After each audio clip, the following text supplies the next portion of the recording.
grands contributeurs publics possible, mais de davantage mobiliser la finance privée grâce à des mécanismes de garantie sur les premières pertes et un effet de levier accru de la finance publique. Nous avons besoin de financements innovants et justes. Les initiatives nées du 4P vont dans ce sens. Avec le Kenya, l'Espagne, la Somalie, le Bénin, la Sierra Leone, Antigua et Barbuda, nous avons largement avancé le travail à une meilleure contribution du secteur de l'aviation à l'adaptation. Avec le Royaume-Uni, nous avons travaillé à la mise en place d'un cadre pour les crédits biodiversité et nous continuerons ainsi d'avancer pour bâtir des outils de financement de la transition comme les swaps d'aide climat. Tous ces mécanismes permettent d'améliorer la contribution du secteur privé à cet effort. Ils sont indispensables. C'est pourquoi il nous faut aussi continuer le travail, d'abord pour améliorer le fonctionnement des crédits carbone, qui ont montré ces dernières années leurs limites, et pour bâtir ces crédits biodiversité qui sont indispensables à la mobilisation du financement international sur ce sujet. Enfin, et c'est mon dernier point, à l'heure où les prophètes de désordre sèment le doute quant à l'urgence climatique et remettent en question les certitudes les mieux étayées, nous devons protéger la science et fonder nos politiques sur ces constats. Et je veux insister sur ce point. Nos COP reposent sur une mobilisation collective qui a été nourrie par les travaux d'une science internationale indépendante, en l'espace celle menée par le GIEC. De la même manière, nous avons bâti une action nouvelle pour la biodiversité grâce à l'IPES. Et nous avons construit nos engagements de la Conférence des Nations Unies pour les océans sur la base d'un compromis, d'un consensus scientifique. La désinformation climatique fait aujourd'hui peser une menace sur nos démocraties, sur l'agenda de Paris et donc sur notre sécurité collective. C'est pourquoi, je le redis ici avec force, nous devons soutenir la science libre indépendante.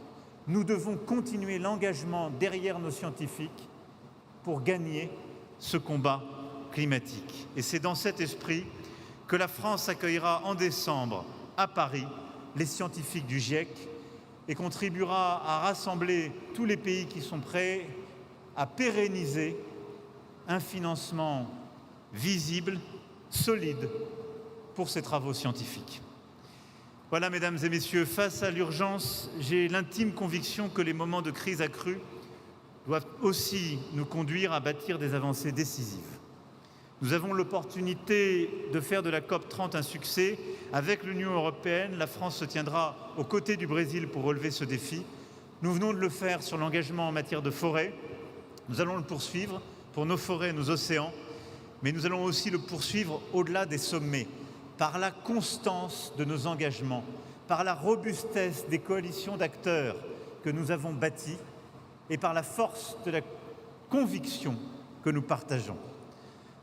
C'est à l'aune de cette mobilisation que cette COP sera jugée, mais je le dis avec beaucoup de confiance et d'amitié. Je vous remercie.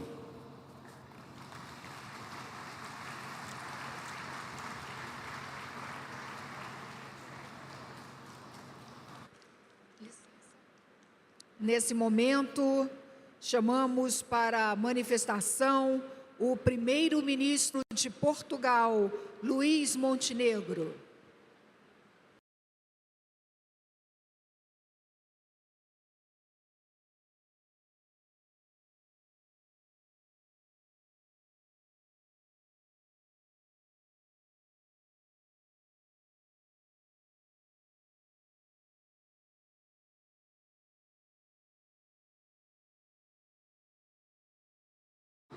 Por esta organização da COP30.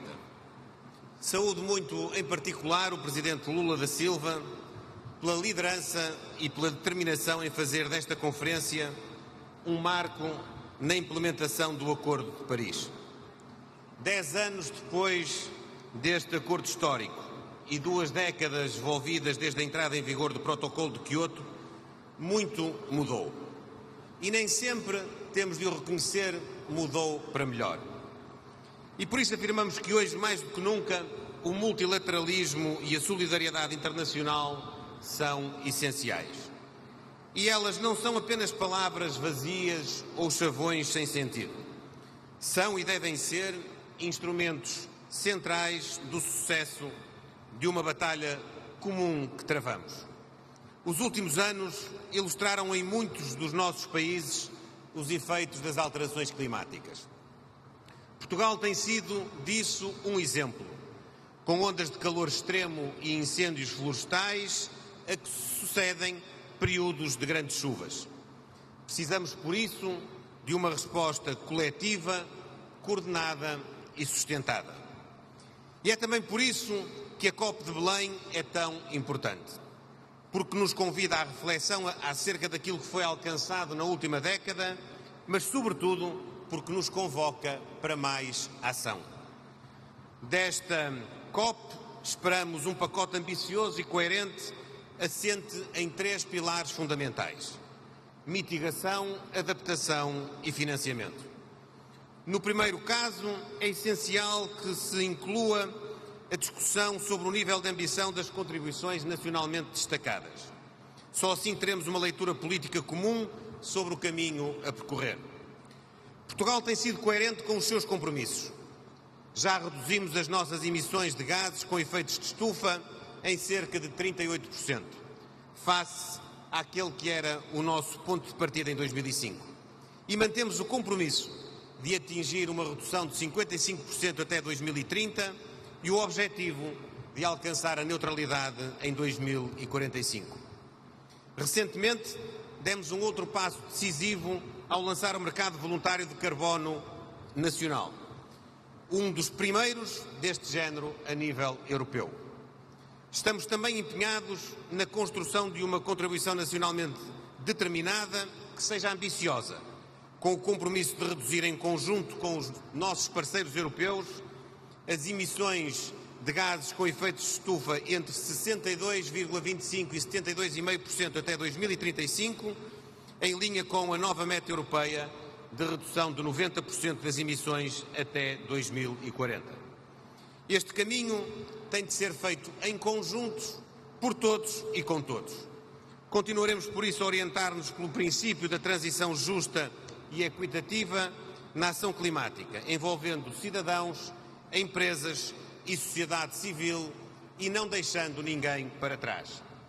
É também por isso que anuncio o endosso de Portugal à Declaração de Belém sobre fome, pobreza e ação climática, centrada na pessoa humana.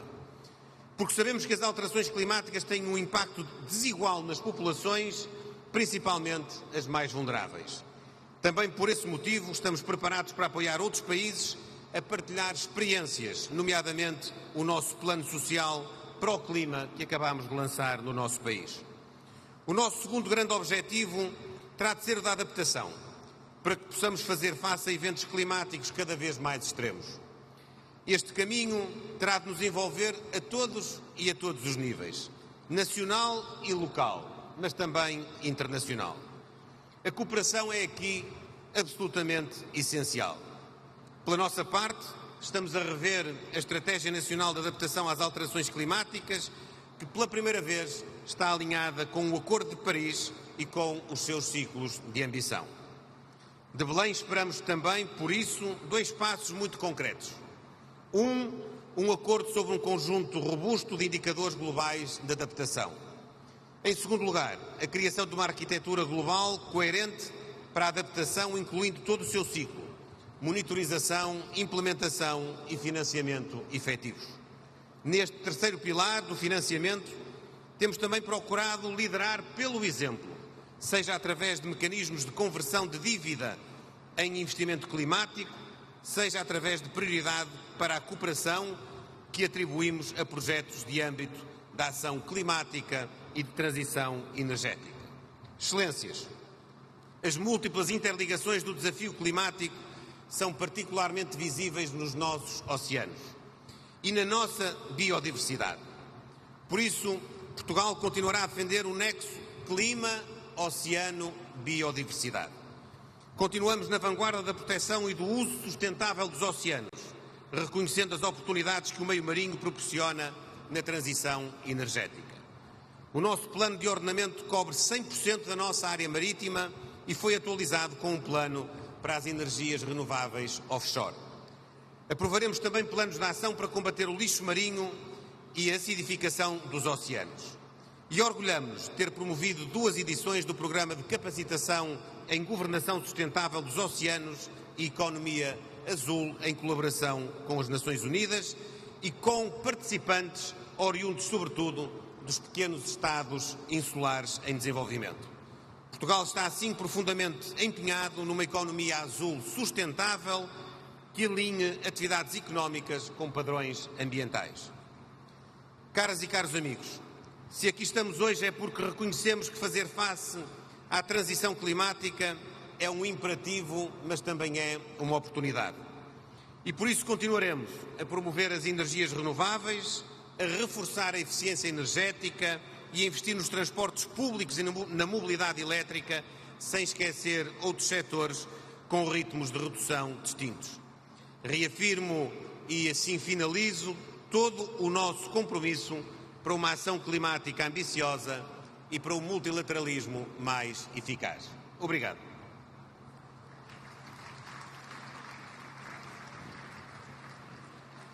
Agora tem a palavra o primeiro-ministro da Noruega, Jonas Gahr Støre.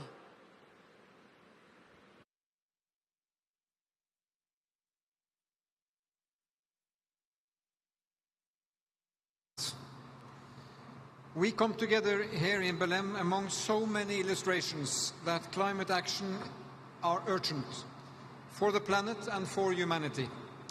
That must inspire us. At the same time, let us recommit to the roadmap that can help us succeed.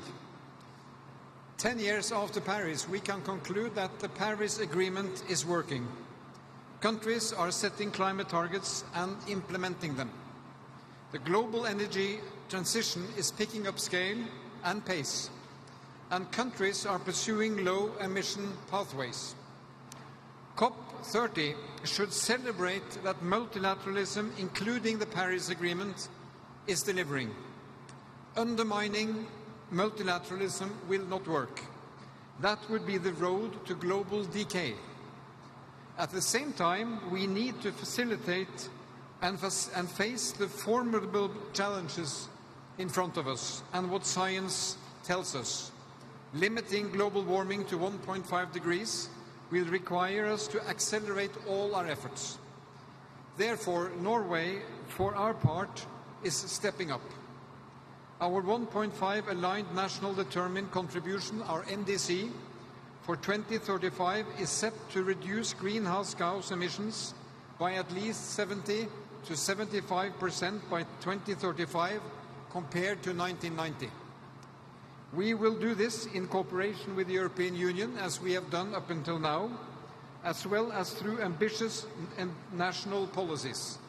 Carbon pricing is a cornerstone of our climate policy. We have presented a plan to gradually increase the carbon tax towards 2035. This and other efforts and ambitious targets will enable us to progress along timelines for phasing out the use of fossil fuels in key sectors towards 2050. Combined, our policies send strong and long-term signals, and they provide predictability for our pathway to a low-emission society. Norway, Madam President, has also delivered on past commitments. We have overachieved our Kyoto Protocol commitments, and we will deliver on our 2330 NDCs together with the European Union partners. So multilateralism works. Cooperation in the implementation of our climate targets enables us to have more ambitious NDCs and to unlock both public and private financial flows to developing countries. So fighting poverty and enabling development is a cornerstone in our efforts to save the climate. Norway has increased its support to developing countries from already high levels. We plan to support emission reductions in developing countries worth up to $1.5 billion through Article 6 arrangements. We have, for the third time, exceeded our target to double climate finance by 2026, a pledge we made in Glasgow 4 years ago in 2021. Then, colleagues, to reach the Paris Agreement goals, we need to mobilize more finance, and we need to do so now, and in a way that drives growth, creates jobs, sparks innovation, and even builds healthier societies. We must scale up finance flows from all sources and especially mobilize private investments. We must collectively meet the finance commitments that we made last year in Baku. Increasing support to adaptation, especially to the least developed countries and small island states, is of utmost importance. Norway will continue to invest in renewable energy in developing countries, both to combat energy poverty and to reduce greenhouse gas emissions. Here in Belém, the Amazon meets the ocean.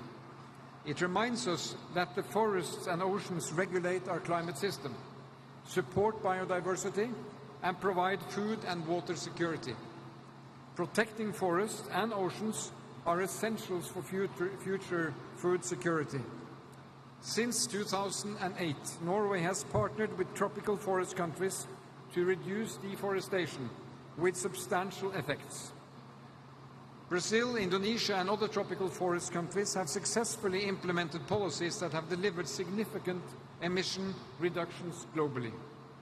However, delivering on our collective ambition to halt deforestation by 2030, we need to do more together. I have just announced Norway's conditional investment to the TFFF of up to $3 billion over 10 years.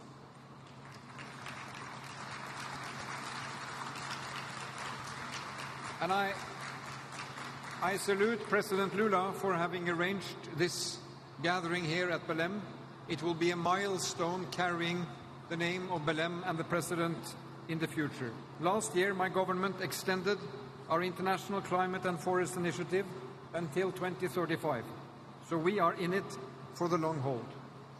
And then finally, Mr. President, with the world's second longest coastline, my country, we see the ocean as an ally in addressing climate change. Norway's work for sustainable ocean management aims to safeguard the ocean's ability to regulate the global climate as well as promote ocean-based climate solutions. And together with my colleague, the President of Palau, I'm chairing the Ocean Panel, setting concrete targets for ocean states how to manage their resources. We are well underway to accelerate offshore wind in my country, green shipping, carbon capture, utilization and storage, and hydrogen. And we seek to share our knowledge and experience with others. So, friends, before we leave Belém, we must unite with a clear message. We are committed to strengthening ambitions and actions. We call upon all partners to catalyze actions and investments for implementation. And let us not lose the sight. We must protect and strengthen multilateralism. The actions we take today will shape our sustainable future for a generation, for our children and our grandchildren. Thank you, Madam President.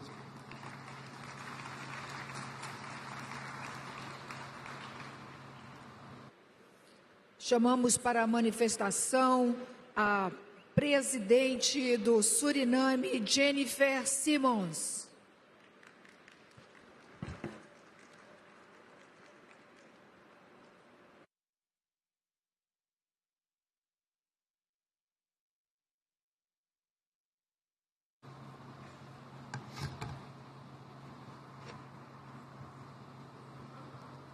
Excellencies, ladies and gentlemen, it is an honor to address this important summit. First, I start with my sincere gratitude to President Lula for his warm hospitality and exemplary leadership in hosting this climate summit and for his transformative initiative, TFFF.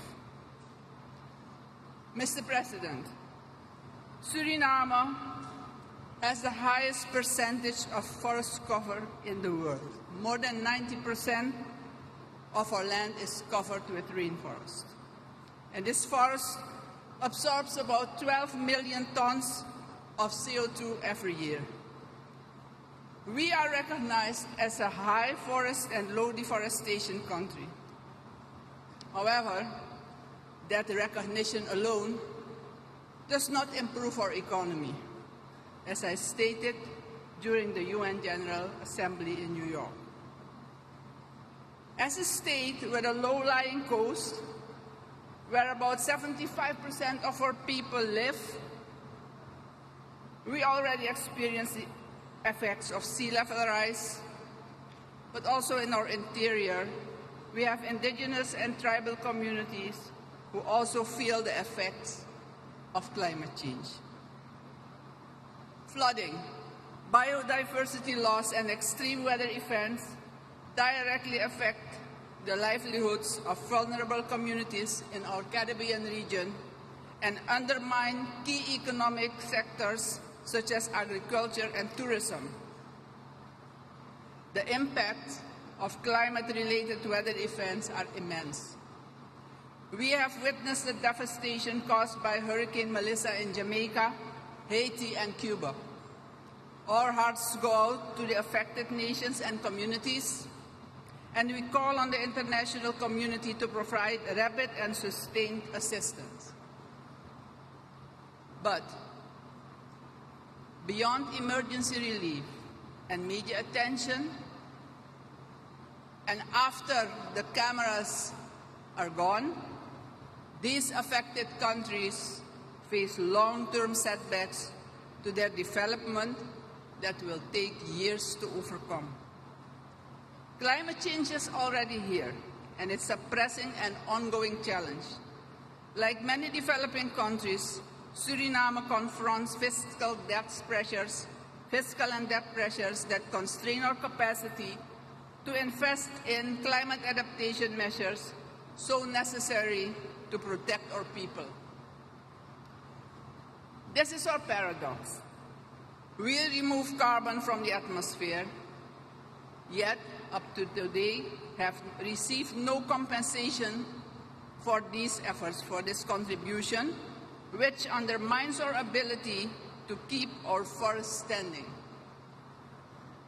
These forests, after all, are standing on vast natural mineral resources. After long, arduous negotiations, the international community under the Paris Agreement agreed to provide financial support to countries that preserve their forest. Under Article 5.2 of the agreement, rainforest countries have the right to report their carbon removals. Once these removals are officially recognized, they may convert it into internationally transferred mitigation outcomes, so-called ITMOs, tradable outcomes that provide access to resource-based climate finance. However, Suriname and other countries are still facing difficulties accessing this financial mechanism. We have already accredited 4.8 million ITMOs, but in 2024, under this Paris Agreement, we submitted our net zero forest reference emission level, and that, which includes our net removals, has not yet been recognized by the UNFCCC. These financing barriers must be removed with urgency. We look forward to the prompt registration of our ITMOs by UNFCCC Secretariat without further delay. Suriname has recently once more approved and submitted nationally determined contributions, NDC3, reaffirming our commitment to the Paris Agreement. And while we're standing here, our forest absorbs CO2. Compensation is necessary. Our national strategy sets a course for sustainable prosperity, using income from our natural resources, including responsible managed oil resources, to diversify the economy, promote inclusive green growth, and preserve our forests. We therefore wholeheartedly recommend and support President Lula's visionary tropical forest finance facility, a concrete step toward equitable climate finance that recognizes the true value of standing forests and their global importance. We urge the international community to join this initiative. Mr. President, financing climate action is not charity. It is compensation for nature's services. It's a matter of global responsibility for humanity's survival.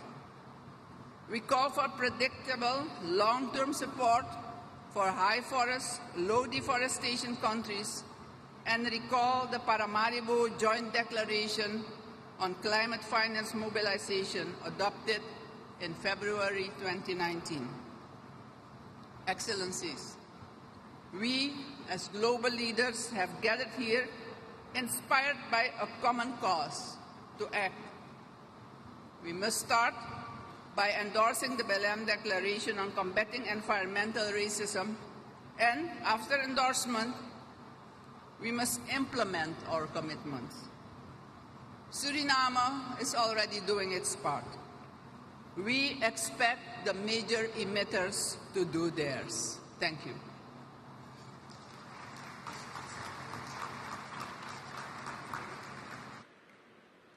Chamamos nesse momento vice-presidente do Gabinete de Ministros do Quirguistão, Edil Baizalov.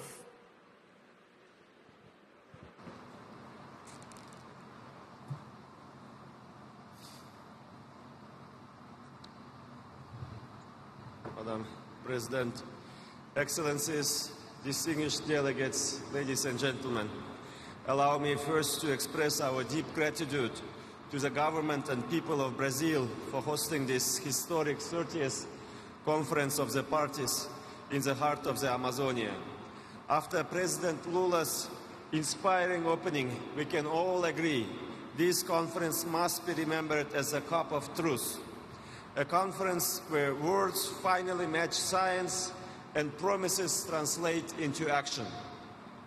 We also wish to warmly commend Azerbaijan and the COP29 presidency for their tireless diplomacy and for launching together with the incoming presidency the Baku-Belém roadmap, a visionary framework linking climate ambition with real finance, and one that calls us to act with fairness, urgency, and integrity.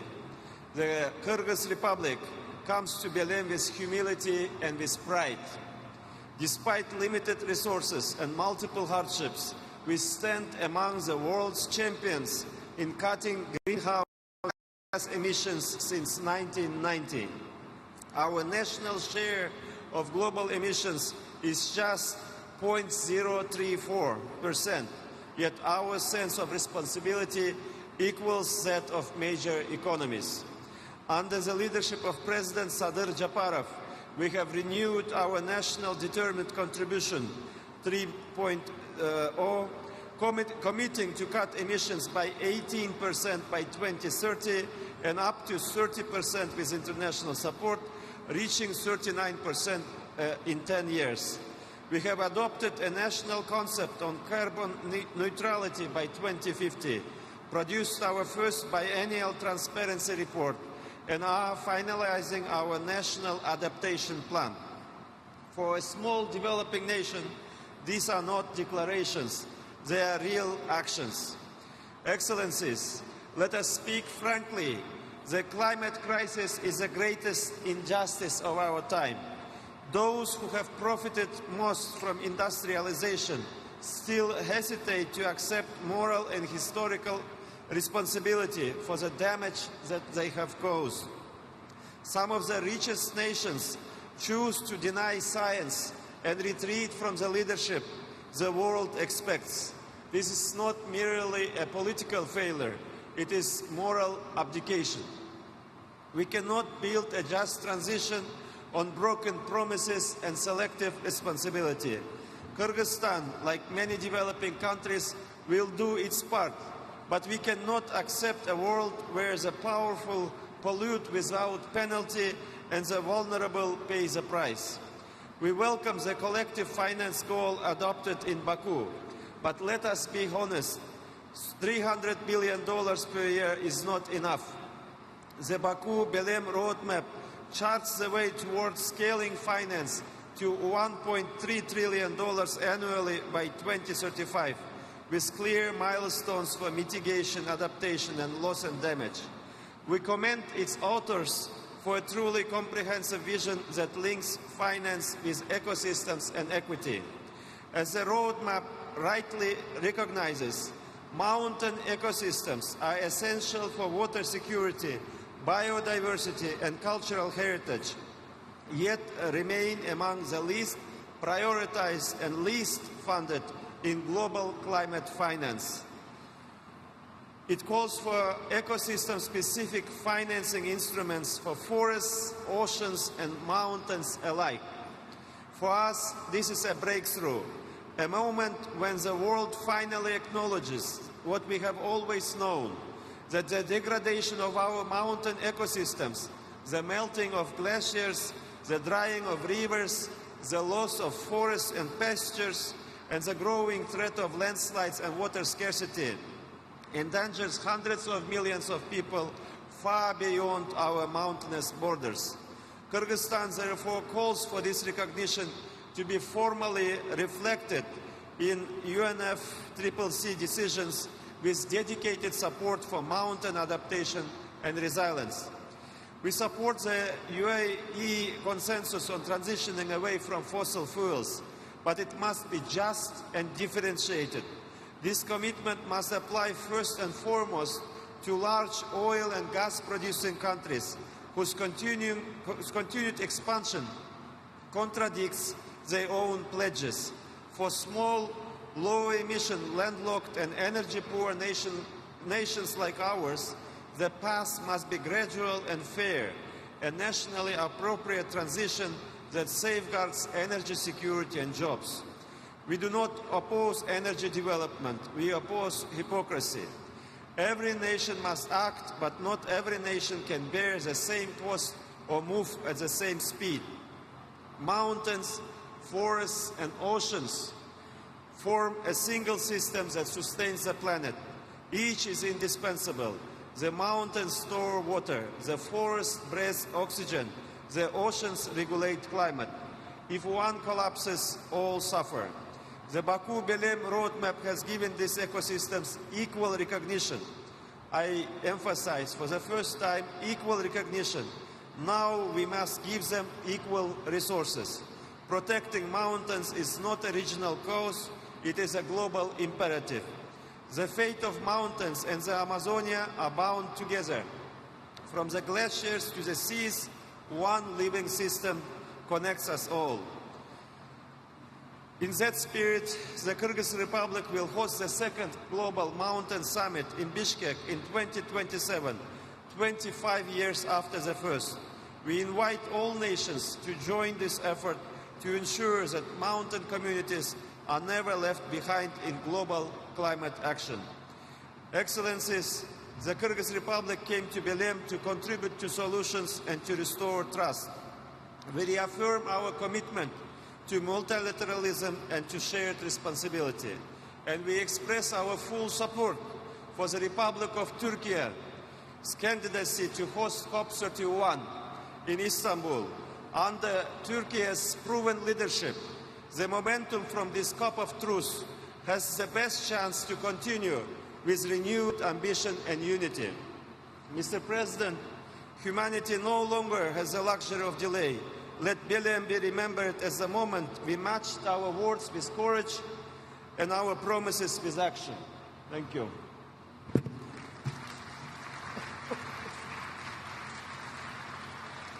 Neste momento, convidamos o presidente da Síria, Ahmad al-Shara.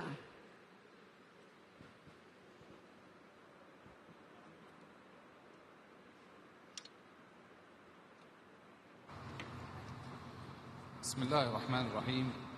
فخامة الرئيس لولا دو سيلفا، رئيس جمهورية برازيل الاتحادية، أصحاب الفخامة والمعالي، السيدات والسادة. أتوجه بالشكر والتقدير إلى حكومة وشعب البرازيل الصديق على استضافة هذا المؤتمر العالمي في مدينة بيليم قلب غابات الأمازون التي تعد رمزا للحياة على كوكبنا، ومؤشرا حيا على الترابط العميق بين الإنسان والطبيعة. من هذا المكان الذي يحتضن رئة الأرض نجدد التزامنا المشترك بحماية بيئتنا ومناخنا من أجل مستقبل آمن ومستدام لشعوبنا. إن الجمهورية العربية السورية تعبر عن تضامنها العميق مع الشعوب التي تعاني من كوارث المناخ من فيضانات وحرائق وجفاف. فسوريا التي كانت يوما واحة غناء تغنى بها الشعراء عايشت معنى التغيير المناخي بأقصى أشكاله. لقد واجهت سوريا خلال السنوات الماضية تحديات بيئية مركبة تراكمت آثارها على الإنسان والموارد معا، فالجفاف المتكرر وتراجع الموارد المائية أثرا في الزراعة والأمن الغذائي، بينما ساهمت درجات الحرارة المرتفعة والتصحر في تغير أنماط الإنتاج والحياة. وفي الوقت ذاته تسببت الحرائق الأخيرة في خسائر بيئية كبيرة زادها تعقيدا تضرر البنية التحتية للمياه والطاقة خلال سنوات الحرب. كما أدت حركة النزوح الواسعة خلال سنوات الحرب الماضية إلى ضغط إضافي على الموارد والخدمات في المناطق المستضيفة في ظل محدودية الإمكانات. واليوم وصلت آثار التغيير المناخي القاسية إلى ذروتها، فعاشت سوريا هذا العام أسوأ موجة جفاف عرفتها منذ أكثر من 6 عقود، تمثلت بانخفاض مستويات الأمطار بنحو 70%، فتحولت أراضٍ وحقول واسعة تغذي ملايين الأشخاص إلى أرض قاحلة، وهو ما تجلى بانخفاض إنتاج القمح عما يحتاجه السوريون الذي يعيش 90% منهم تحت خط الفقر، ويواجه أكثر من 15 مليون منهم انعدام الأمن الغذائي. السيدات والسادة، جئنا إليكم اليوم مدركين لحجم التحدي الذي تعيشه سوريا من التغيير المناخي، لكننا مؤمنون بأن التحديات مهما عظمت فإن إرادة الشعوب قادرة على تجاوزها حين تتوحد حول هدف نبيل ورؤية طموحة وخطة واضحة، وهو ما نقدمه بطرح تصور مختلف كامل لإعادة الإعمار يعيد تعريف العلاقات بين الإنسان والعمران، ويؤسس نظما عمرانية جديدة عادلة متكاملة مستدامة. إن رؤيتنا الطموحة تتجلى في خطتنا لإعادة الإعمار والتعافي التي بدأنا بتطبيقها وعملنا على ترجمتها لسياسات وبرامج ومشاريع عملية ضمن إطار انتقال أخضر واضح نركز به على الطاقة المتجددة التي نحتاجها بشدة، ونعيد به تأهيل نظم الأنهار باستخدام تقنيات الري الحديثة، ونبني به مدنا جديدة مستدامة تنهض من الركام بوسائل صديقة للبيئة، ونطبق خططا زراعية متوافقة مع المناخ تحفظ مواردنا وشعبنا. كل هذا يستند إلى تعزيز الوعي المجتمعي بالمخاطر المناخية وآثارها وكيفية مواجهتها، ما يجعلنا نضع التثقيف البيئي والعمل المجتمعي في صميم خططنا القادمة. وكما رأينا في موجة الجفاف القادمة فقد علمنا أن هذه التحديات عالمية بقدر ما هي محلية، ولذا فإننا نؤكد اليوم التزامنا الكامل بالاتفاقيات الدولية، وعلى رأسها اتفاقية الأمم المتحدة الإطارية بشأن تغيير المناخ التي نجتمع لأجلها اليوم، وسنعمل فورا على تقديم بلاغاتنا ومساهماتنا المحددة وطنيا بما يتوافق مع المعايير العالمية. وسنستكمل إجراءات تعيين نقاط الاتصال والمندوبين في الأمانة العامة للاتفاقية. بيد أنكم تعلمون أيها السادة حجم التحديات التي تواجه هذا المشروع، وتدركون كذلك أن التحديات الجسيمة تولد معها الفرص الثمينة، ولذا فإننا ندعوكم للاستثمار في سوريا بدل الاعتماد على المساعدات فقط. نقدم لكم الشراكات بدل أن نطلب المعونات. نرحب بكم جميعا للاستثمار في سوريا ضمن قطاعات الطاقة المتجددة والمدن الخضراء المستدامة والمشاريع الرائدة، ضمن إطار الشراكة بين القطاعين العام والخاص، وضمن البيئة الاستثمارية التي تحميها وترعاها وتضمنها الدولة وتشريعاتها ومؤسساتها. وفي سياق وجودنا اليوم في قلب الأمازون النابت بالحياة، فإننا ندعو لمد أواصر التعاون من الأمازون إلى بردة والفرات ضمن إطار التعاون المتين بين الدول وتعزيز مكانة الدول النامية التي تقودها اليوم البرازيل بكل جدارة. وفي الختام يقول خالقنا في كتابه الكريم: وجعلنا من الماء كل شيء حي. نحن لا نريد إحياء مدننا فقط بإعادة بنائها، بل نسعى لإحياء علاقتنا بالأرض وإقامة نظم متكاملة، فإن علاقة الإنسان بالطبيعة علاقة أخلاقية بقدر ما تحترمها وتحافظ عليها بقدر ما تعطيك من خيرها. وقد نهانا نبينا الكريم أن نقطع الأشجار حتى في الحرب، وقد قال: لا تسرف ولو كنت على نهر جار. إن أعمار الأرض واجب على البشرية ولكن بغير تعد على الطبيعة، فإن الهواء والماء والأشجار مشتركات للبشرية جمعاء، والحفاظ عليها واجب جماعي لعيش مستدام وآمن. والسلام عليكم ورحمة الله وبركاته.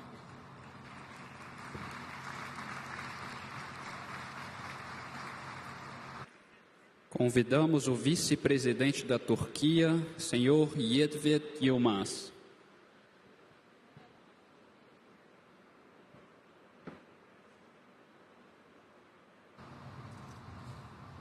Sayın devlet ve hükümet başkanları, saygıdeğer hanımefendiler, beyefendiler, sözlerimin başında Türkiye Cumhuriyeti Cumhurbaşkanı Sayın Recep Tayyip Erdoğan'ın en içten selamlarını iletmek istiyorum. Belem'de bulunmaktan ve COP30 iklim zirvesine hitap etmekten büyük bir memnuniyet duyuyorum.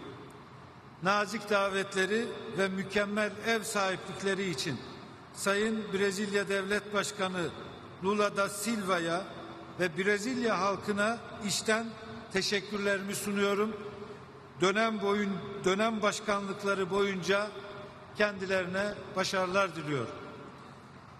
Sayın katılımcılar, dünya artan jeopolitik gerilimler, ekonomik belirsizlikler, şiddetlenen iklim etkileri, süregelen küresel eşitsizlikler ve azalan kalkınma yardımları ile iklim finansmanı gibi zorlukların yaşandığı bir dönemden geçmektedir.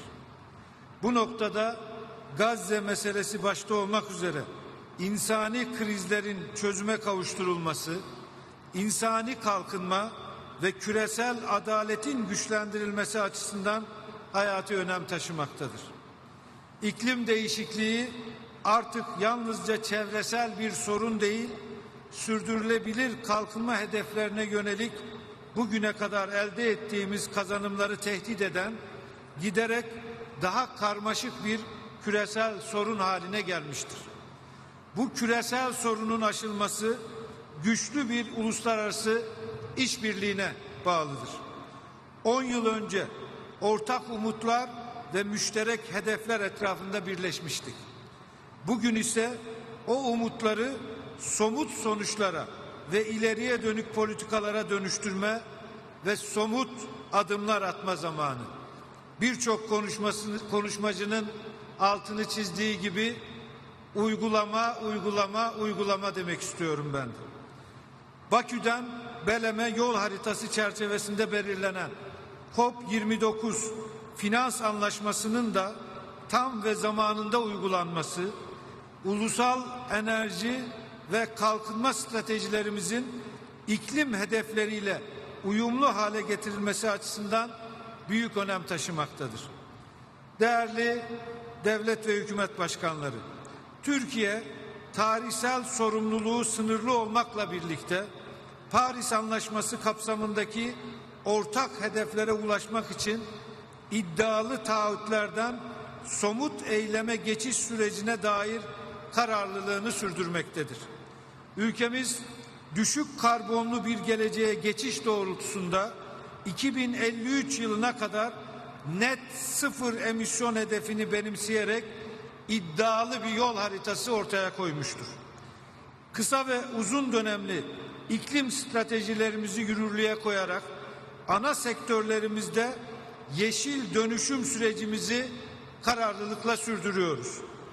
Bu yıl itibarıyla toplam kurulu güç içerisindeki yenilenebilir enerji payını %60'ın üzerine çıkardık. Yenilenebilir enerji payını arttırırken enerji verimliliğini güçlendiriyor, sanayide düşük karbonlu teknolojileri ve döngüsel ekonomi uygulamalarını yaygınlaştırıyoruz. Demiryolu taşımacılığını önceliklendiriyor, elektrikli araçlara geçişi hızlandırıyor, sıfır atık girişimini hem ulusal hem de küresel düzeyde yaygınlaştırıyoruz. Değerli katılımcılar, Sayın Cumhurbaşkanımızın New York'ta düzenlenen iklim zirvesinde açıkladığı üzere Türkiye bir önceki NDC'de 2030 yılı için hedeflediği 695 milyon ton emisyon miktarını yeni NDC'de 2035 yılı için 643 milyon tona düşürmeyi hedeflemektedir. Ayrıca Türkiye Büyük Millet Meclisimiz bu yıl ülkemizin ilk iklim kanununu kabul etmiş ve yasalaştırmıştır. Bu kanun sayesinde emisyon ticaret sisteminin hayata geçirilmesi, yeşil finans stratejisinin uygulanması ve ulusal yeşil taksonominin oluşturulmasına yönelik çalışmalarımızda son aşamaya geldik. Türkiye, iklim gündeminin küresel ölçekte güçlendirilmesine yönelik kararlılığını ortaya koymak için COP31'e ev sahipliği adaylığını ifade etmiştir. Özellikle Türkiye'nin iklim değişikliğiyle mücadelede Güney ve Kuzey arasında bir köprü rolü üstlenmeye hazır olduğunu buradan ifade etmek istiyorum. Sözlerime son verirken herkes için daha müreffeh, dirençli ve yeşil bir dünya inşa etmek amacıyla adil, hakkaniyetli ve ortak fakat farklılaştırılmış sorumluluk ilkesi çerçevesinde yürütülecek bir iklim eylemi için Türkiye olarak tüm taraflar ve uluslararası toplum ile işbirliğimize devam etme kararlılığımızı bir kez daha vurgulamak istiyor. Hepinize teşekkür ediyorum.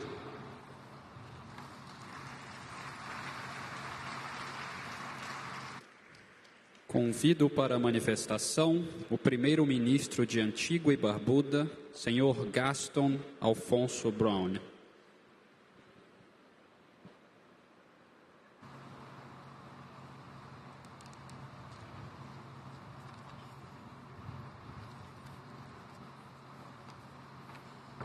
Distinguished ladies and gentlemen, we meet here in Belém, in the heart of the Amazon, at a moment that demands both honesty and courage.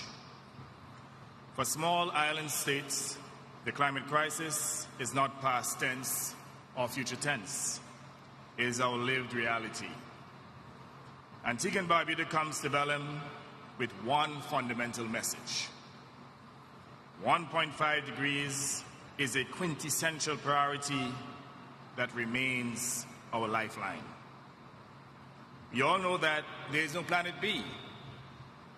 We have nowhere to run, nowhere to hide. Yet, large polluters continue to deliberately destroy our marine and terrestrial environments with their poisonous fossil fuel gases. We must stand as one and fight unrelentingly to stop this ecocide, this climate atrocity, to restore balance, to build economies that serve humanity, not just profits and profligacy. Unfortunately, the world has already reached 1.5 degrees of warming, the very threshold we fought to avoid. Yet, even as we cross it, 1.5 degrees must remain our target. We cannot and will not surrender 1.5 degrees.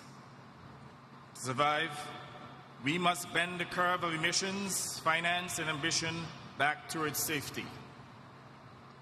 Doing so requires nothing less than an economic revolution, a transformation in how the world produces, consumes, trades, and invests, a reordering of priorities around human survival and planetary stability. Last week, Hurricane Melissa, a storm of historic ferocity and significant socioeconomic consequences, impacted Cuba, Haiti, Dominican Republic, the Bahamas, and literally devastated Jamaica. In Jamaica, many lives were lost, numerous buildings destroyed, and the economy shattered. This is what loss and damage looks like. occurring right before our eyes. Loss and damage is not theory, it is tragedy. Loss and damage must be recognized as the unavoidable cost of inaction, the bill that nature is now presenting to humanity. We in Antigua and Barbuda know this pain. In 2017, Hurricane Irma left our sister island Barbuda a mangled wreck, destroying lives and livelihoods overnight. With unprecedented resilience, we rebuilt from the rubble. Yes, we know the pain and what it means to start again. So when we speak of 1.5 degrees, we speak of our survivability and in defense of our sovereignty. This is why this COP, the COP of truth, must urgently deliver more than promises, recognizing that we lack time. We lack the time to entertain further inertia and inaction. We have the knowledge, the technology, and financial resources to accelerate the transition. What we need now is the political and moral will to act at the scale and speed that this crisis demands. The transformation we need begins with finance, acknowledging that finance is not charity. That is, climate finance is not charity. It is climate justice. Climate justice means that the polluter pays. Those who cause this crisis must lead in fixing it. And the benefits of the green economy must reach those who bear the greatest cost. We must move beyond outdated ODA rules and adopt the Multidimensional Vulnerability Index, directing support where it is most needed to invest in mitigation, adaptation, recovery, and resilience. We must move from debt dependency to development justice, from incremental pledges to predictable flows to assist vulnerable nations to plan, invest, and ultimately to thrive. All polluting countries must take urgent, decisive action to disincentivize emissions while concurrently incentivizing the climate transition that is quintessential to saving our planet and human civilization. I commend Brazil for hosting this COP in the Amazon, the lungs of the earth, and for launching the Tropical Forest Forever facility, a bold symbol of global solidarity. Antigua and Barbuda stands ready to partner in this effort, not as a victim, but as a voice of resilience and hope. Let this COP of truth be remembered as the moment when honesty met action, when ambition became transformation, and when climate justice moved from promise to practice.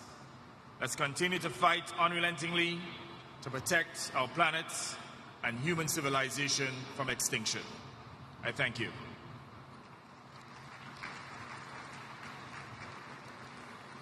Convido agora o enviado especial para o clima da Indonésia, senhor Hashim Joyo Hadikusumo.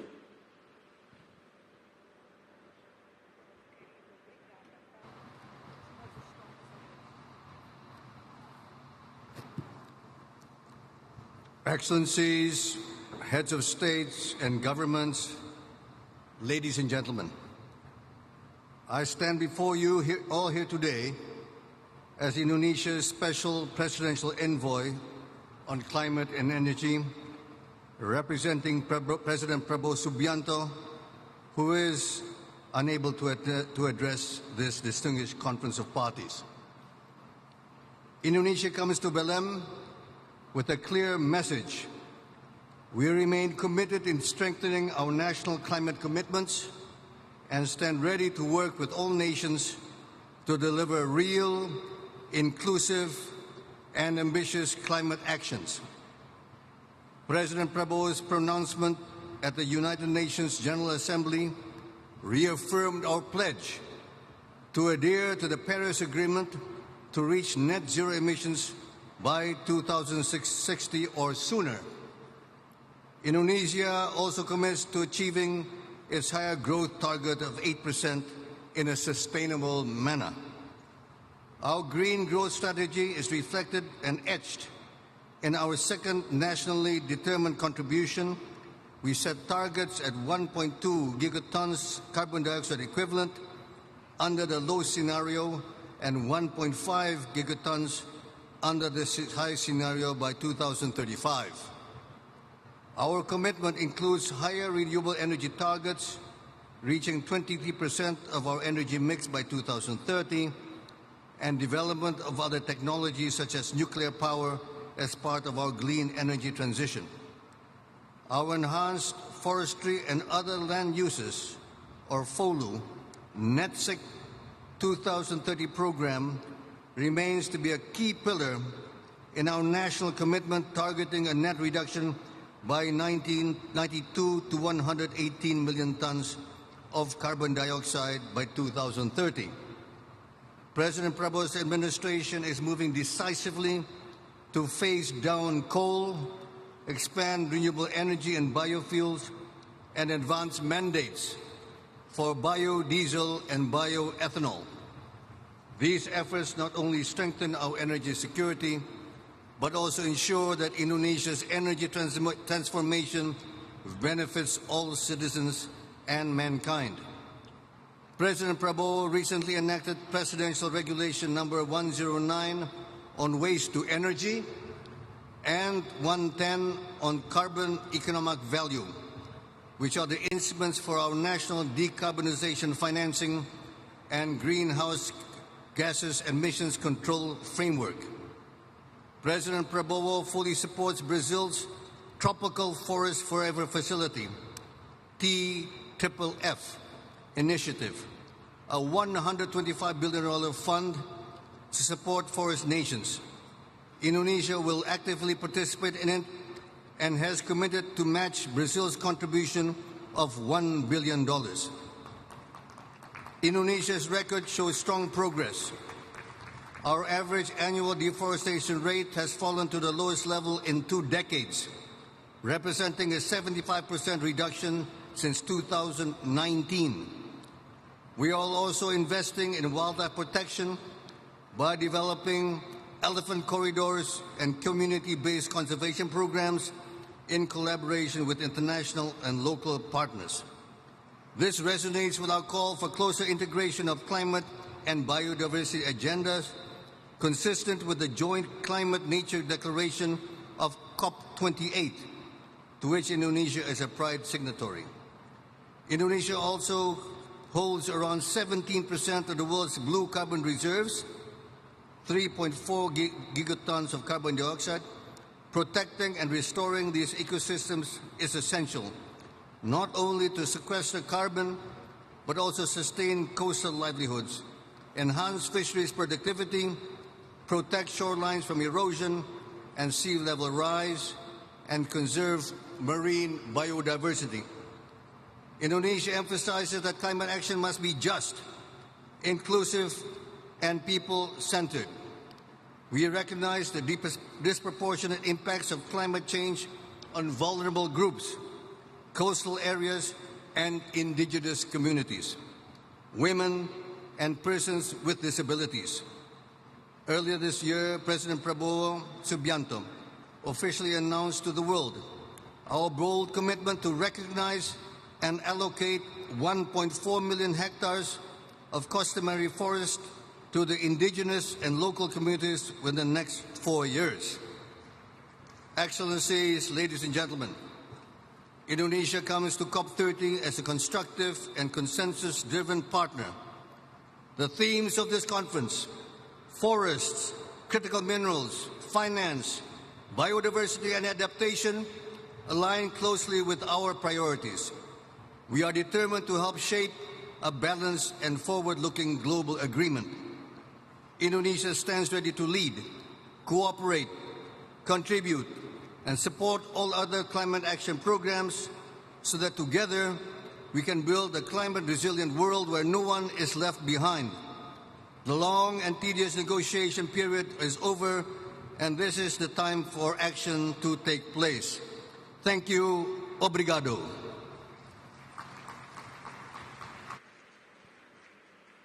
Muito, muito obrigado, Sr. Presidente. Agora, em nome do Governo, passo a palavra ao Sr. Ministro da Economia e Finanças, Sr. Saola. Muito obrigado, Sr. Presidente. Convidamos a presidente da Assembleia Nacional do Azerbaijão, senhora Sahiba Gafarov.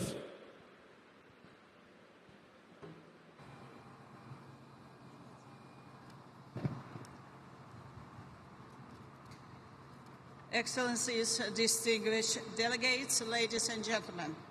It's a privilege to speak here today, 1 year after the successful convening of global leaders at COP29 in Baku, where we united decisively to confront the most urgent challenge facing humanity.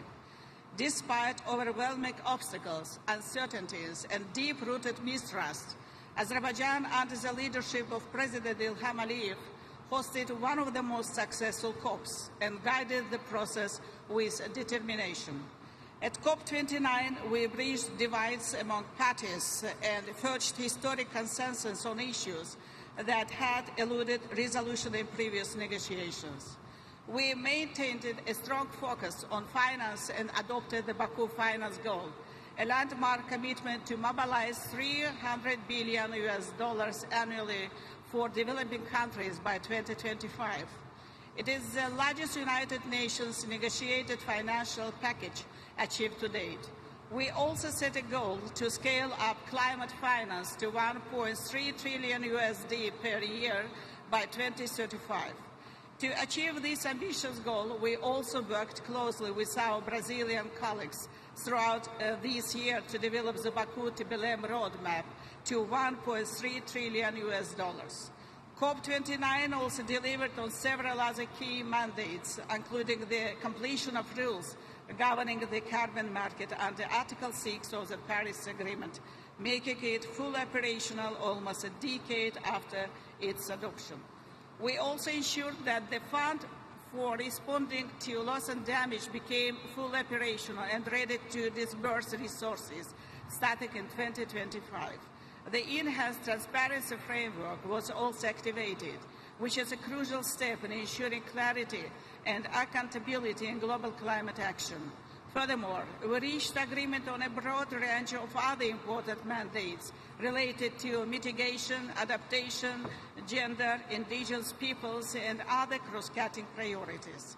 Ladies and gentlemen, Azerbaijan has placed strong emphasis on supporting the most vulnerable, making this commitment a core element of this COP29 presidency. To this end, Azerbaijan provided financial support to enable representatives from small island developing states and least developed countries to participate at COP29. Azerbaijan convened a dedicated conference for seats during the Leaders' Summit at COP29, creating a platform for their specific concerns and priorities to be heard at the highest political level. Distinguished delegates, parallel to the negotiated track, the COP29 presidency developed a comprehensive action agenda comprising 14 initiatives that address all pillars of the Paris Agreement. The goal was to ensure that we not only set targets but also build the infrastructure and implement the practical measures required to achieve them. But beyond these outcomes, COP29 also restored faith in the multilateral system. It showed that even in a time of geopolitical tension, lack of trust and economic uncertainty, countries could still come together and act collectively for the common good. This was a true testament to the triumph of multilateralism that Azerbaijan was able to revive despite being continuously tested. Excellencies, Azerbaijan has demonstrated strong commitment to promoting ambitious, nationally determined contributions together with the COP28 and COP30 presidencies. We have shown the same dedication in preparing our own NDC by bringing forward our 2050 target by 15 years, now aiming to achieve it by 2030, the next NDC cycle. It reflects our steadfast commitment to climate action, even as we continue large-scale reconstruction and demining activities across 20% of our territories that were occupied and devastated over the past 3 decades. Ladies and gentlemen, now we are in Belém, in the heart of the Green Amazon, a region critical to our planet that faces enormous environmental pressure.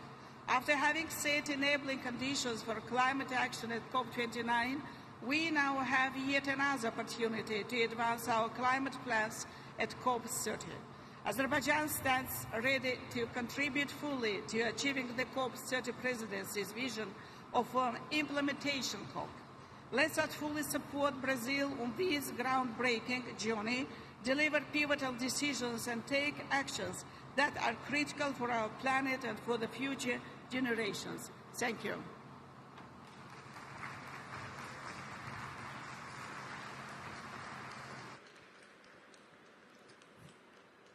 Convidamos o presidente da Comissão da União Africana, senhor Mahmoud Ali Youssouf. Excellences, Mesdames et Messieurs les chefs d'État et de gouvernement, distingués délégués, Mesdames et Messieurs, nous sommes venus à Belém pour défendre une cause planétaire, celle d'un environnement et d'une nature fragilisée par les activités humaines, un déséquilibre poussé à l'extrême, un monde au bord de la rupture. En effet, depuis Rio 1992 et puis Paris 2015, à ce jour, il est question d'action, de plans, d'objectifs et d'impératifs. Du Sahel africain à l'Amazonie, des îles du Pacifique à l'Arctique, nos communautés vivent la dure réalité des dérèglements climatiques. Rien qu'en 2024, plus de 340 millions de personnes dans le monde ont été touchées par des catastrophes liées au climat. La température mondiale a atteint 1,48 degrés au-dessus des niveaux pré-industriels, le niveau le plus élevé jamais enregistré. Sécheresse, inondations et incendies ont cessé d'être exceptionnels. Ils sont devenus le langage d'une planète en détresse.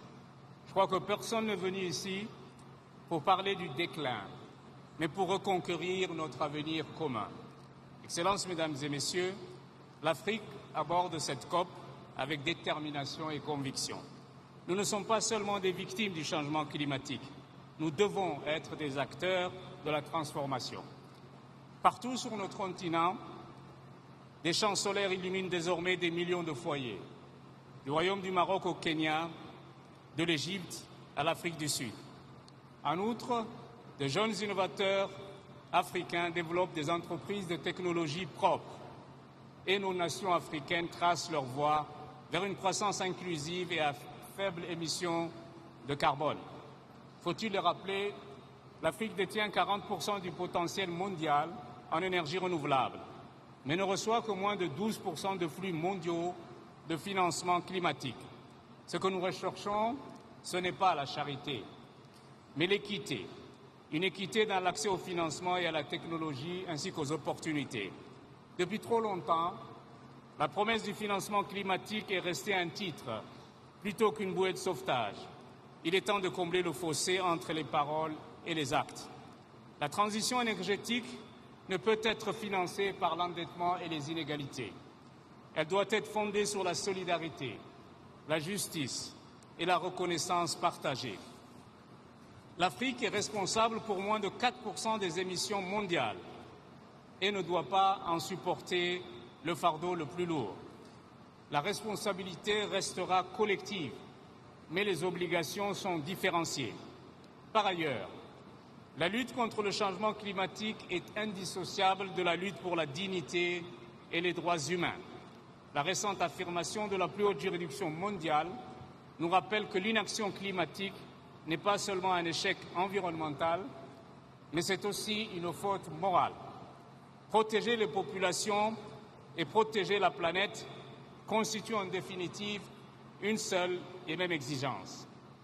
Your Excellencies, ladies and gentlemen, let us therefore shift the narrative from pledges to progress, from vulnerability to vitality. Africa stands ready to work with all partners to unlock solutions that serve both people and the planet. Transforming agriculture to feed a growing population sustainably.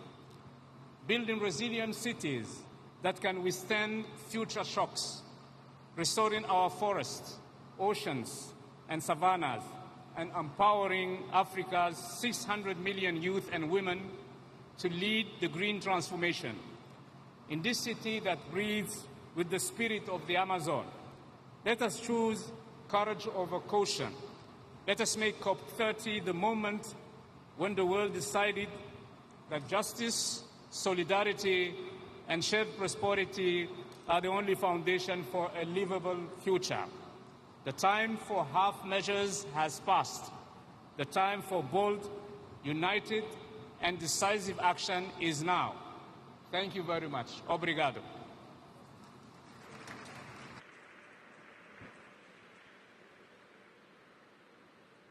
Neste momento, convidamos para a manifestação o presidente do Conselho da União Europeia, Antônio Costa.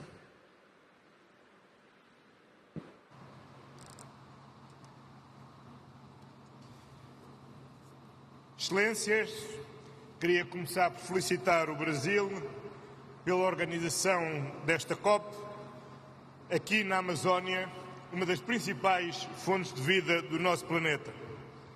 E é para mim um enorme prazer partilhar os 5 minutos da União Europeia com a minha amiga e Presidente da Comissão Europeia, Ursula von der Leyen. A COP realiza-se num momento decisivo da nossa luta contra as alterações climáticas. A janela de oportunidade para agirmos e evitarmos impactos irreversíveis sobre a humanidade e a natureza está a fechar-se rapidamente. A ameaça existencial representada pelas alterações climáticas sustenta precisamente o compromisso inabalável da União Europeia com o Acordo de Paris. Mantemos plena dedicação à sua ambição e ao seu espírito multilateral. E faremos tudo o que estiver ao nosso alcance para manter o objetivo de limitar o aquecimento global a 1,5 grau acima dos níveis pré-industriais. O caminho tem sido difícil, mas tem tido resultados. Entre 1990 e 2023, na União Europeia, as nossas emissões líquidas de gases com efeito de estufa diminuíram 37%, enquanto a nossa economia cresceu 68%. Continuamos, por isso, convictos de que é este o caminho para reduzir as emissões em 55% em 2030 e atingir a neutralidade carbónica em 2050. Esta é a nossa ambição. Este é o nosso rumo que manteremos. Juntamente com o Presidente da Comissão Europeia, Ursula von der Leyen, tenho por isso o prazer de anunciar que a contribuição nacionalmente determinada da União Europeia submetida à COP30 varia entre 66% e 72% da redução de emissões em comparação com os níveis de 1990.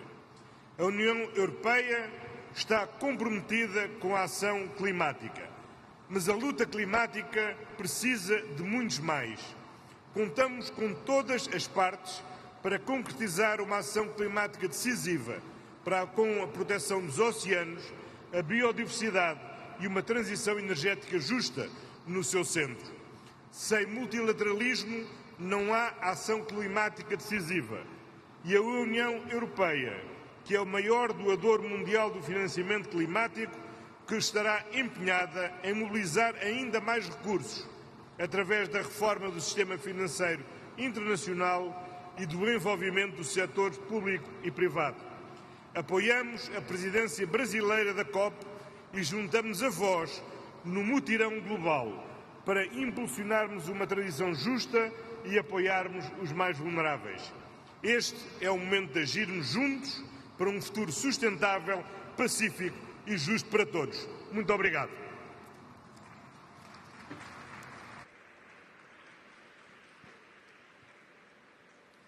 Convidamos agora a presidente da Comissão Europeia, Ursula von der Leyen.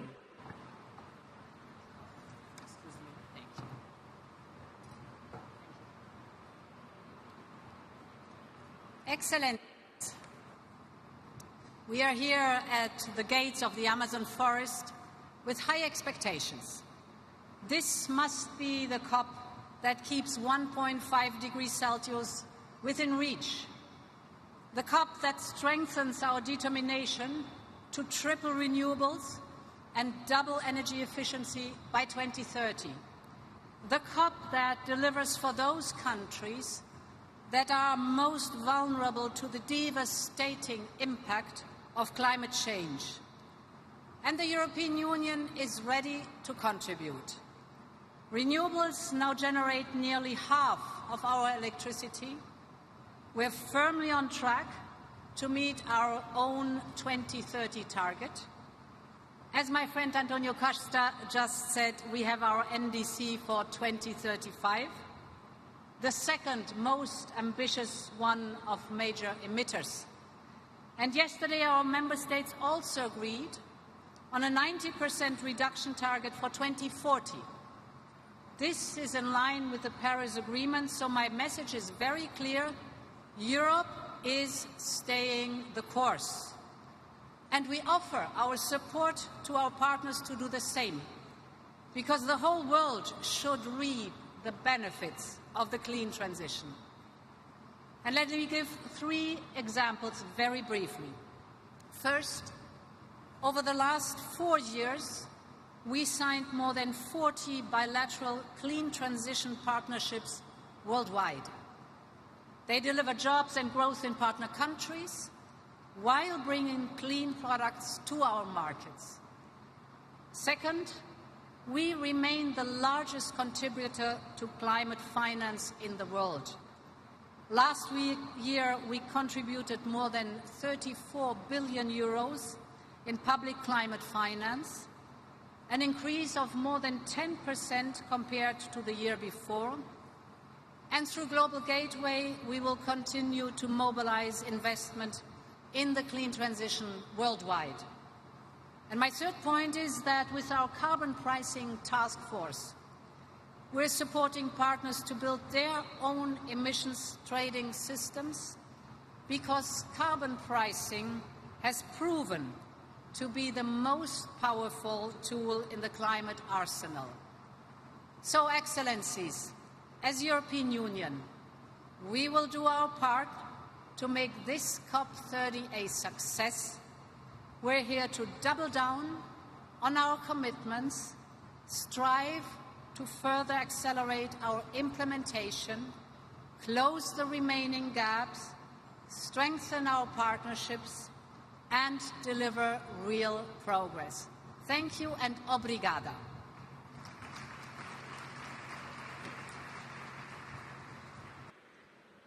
Convidamos agora o ministro das Florestas, Pesca e Meio Ambiente da África do Sul, John George.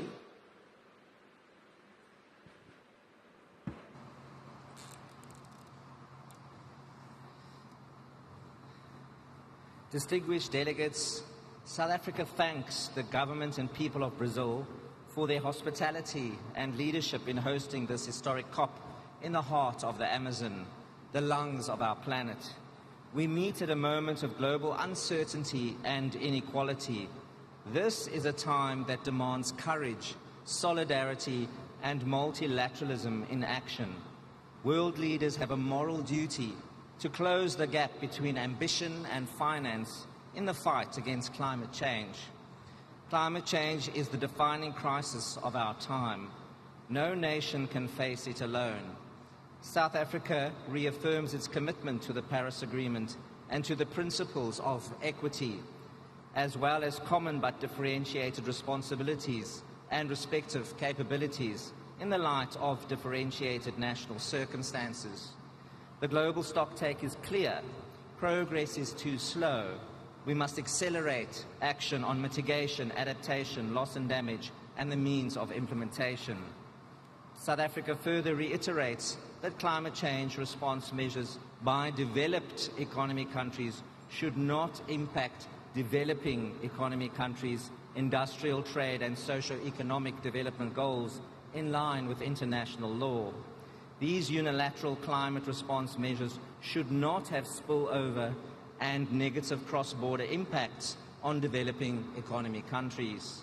Our firm view is that the unilateral trade measures which aim to achieve unbalanced climate objectives outside the framework of the multilateral process or unfairly restrict global trade in green technology will only serve to hinder our ability to achieve a just transition and slow the global effort to address climate change.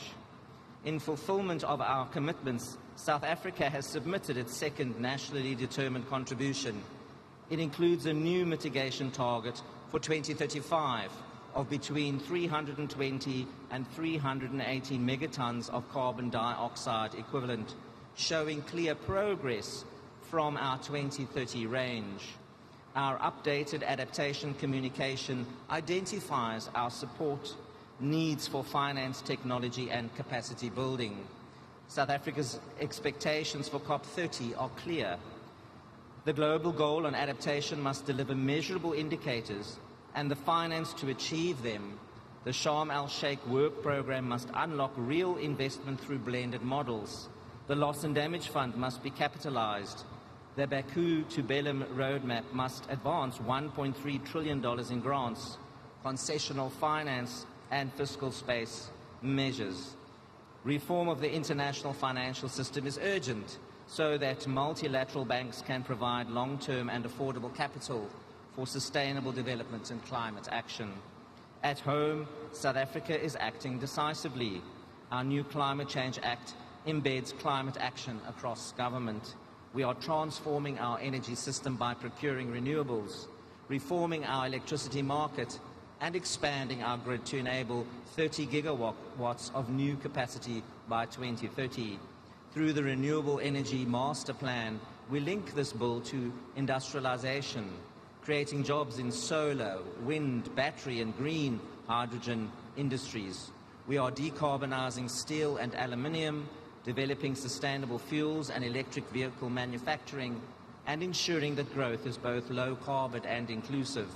South Africa stands ready to work with all nations to turn commitments into action and ambition into results. No country should face this transition alone. Let us meet this moment with courage, integrity and cooperation for our people and for the generations to come. I thank you.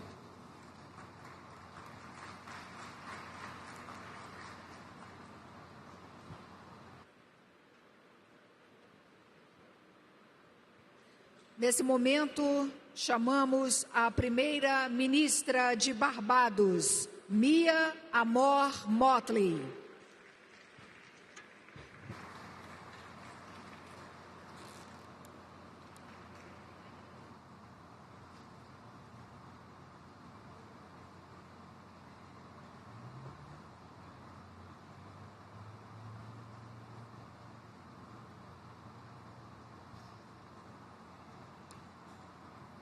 Thank you very much, Mr. President.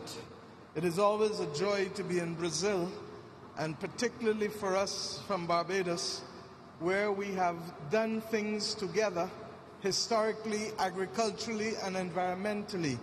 For may I remind you that after the Rio Summit of 1992, the Barbados Program of Action for Small Island Developing States came in 1994. But I've come here this evening to speak on one issue. I'm not going to address the issue of finance, for you well know what the Bridgetown Initiative requires of us in terms of making financing more accessible and affordable for all.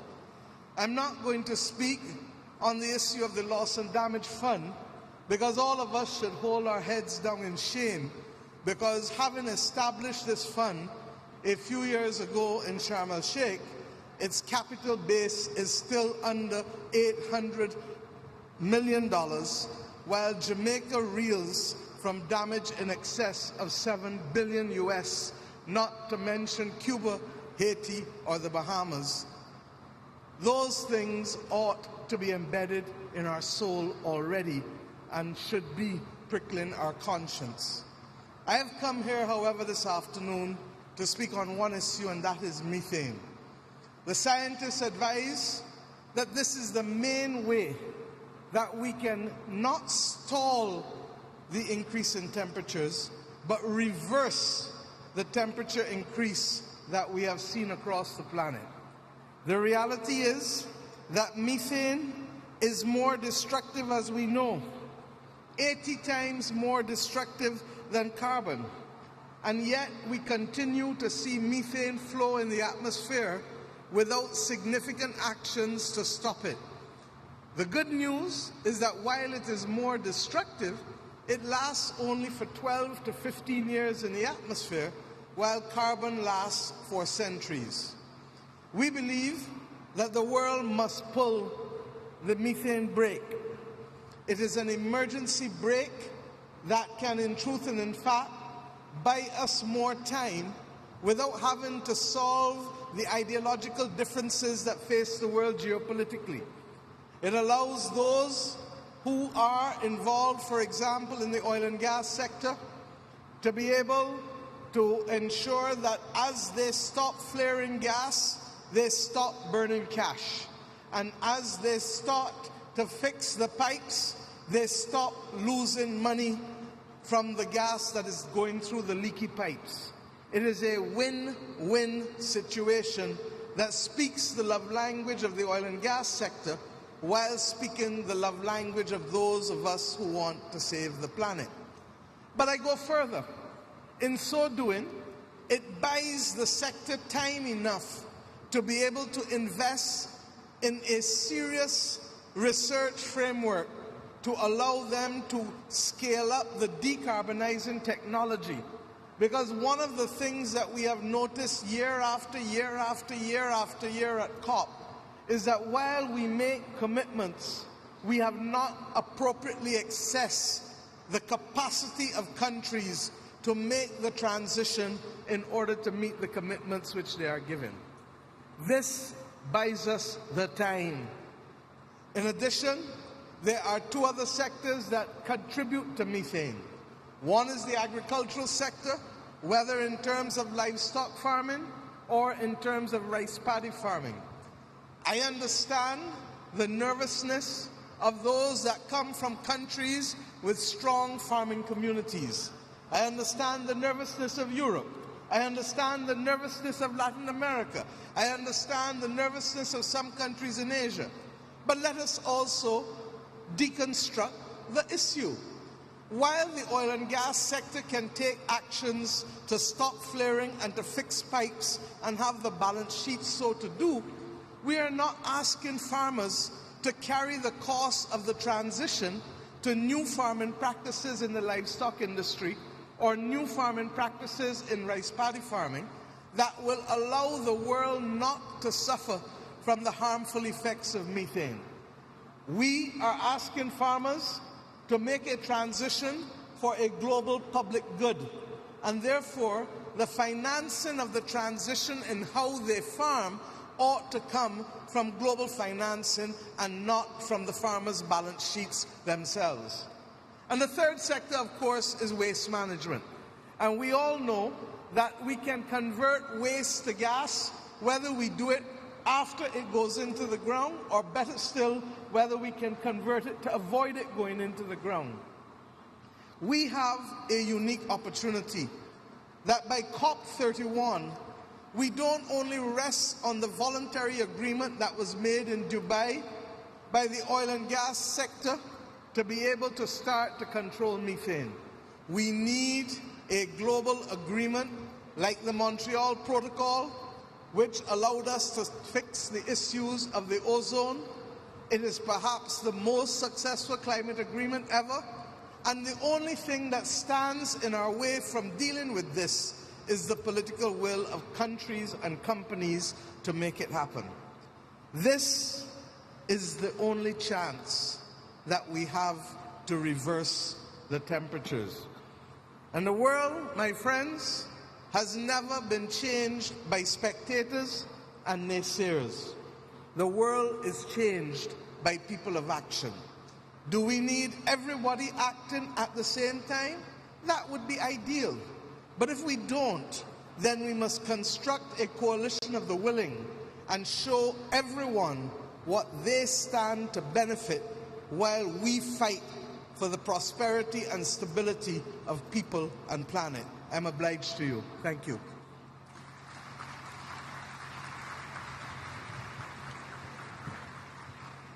Chamamos agora o ministro assistente de Mudanças Climáticas e Energia da Austrália, Josh Wilson.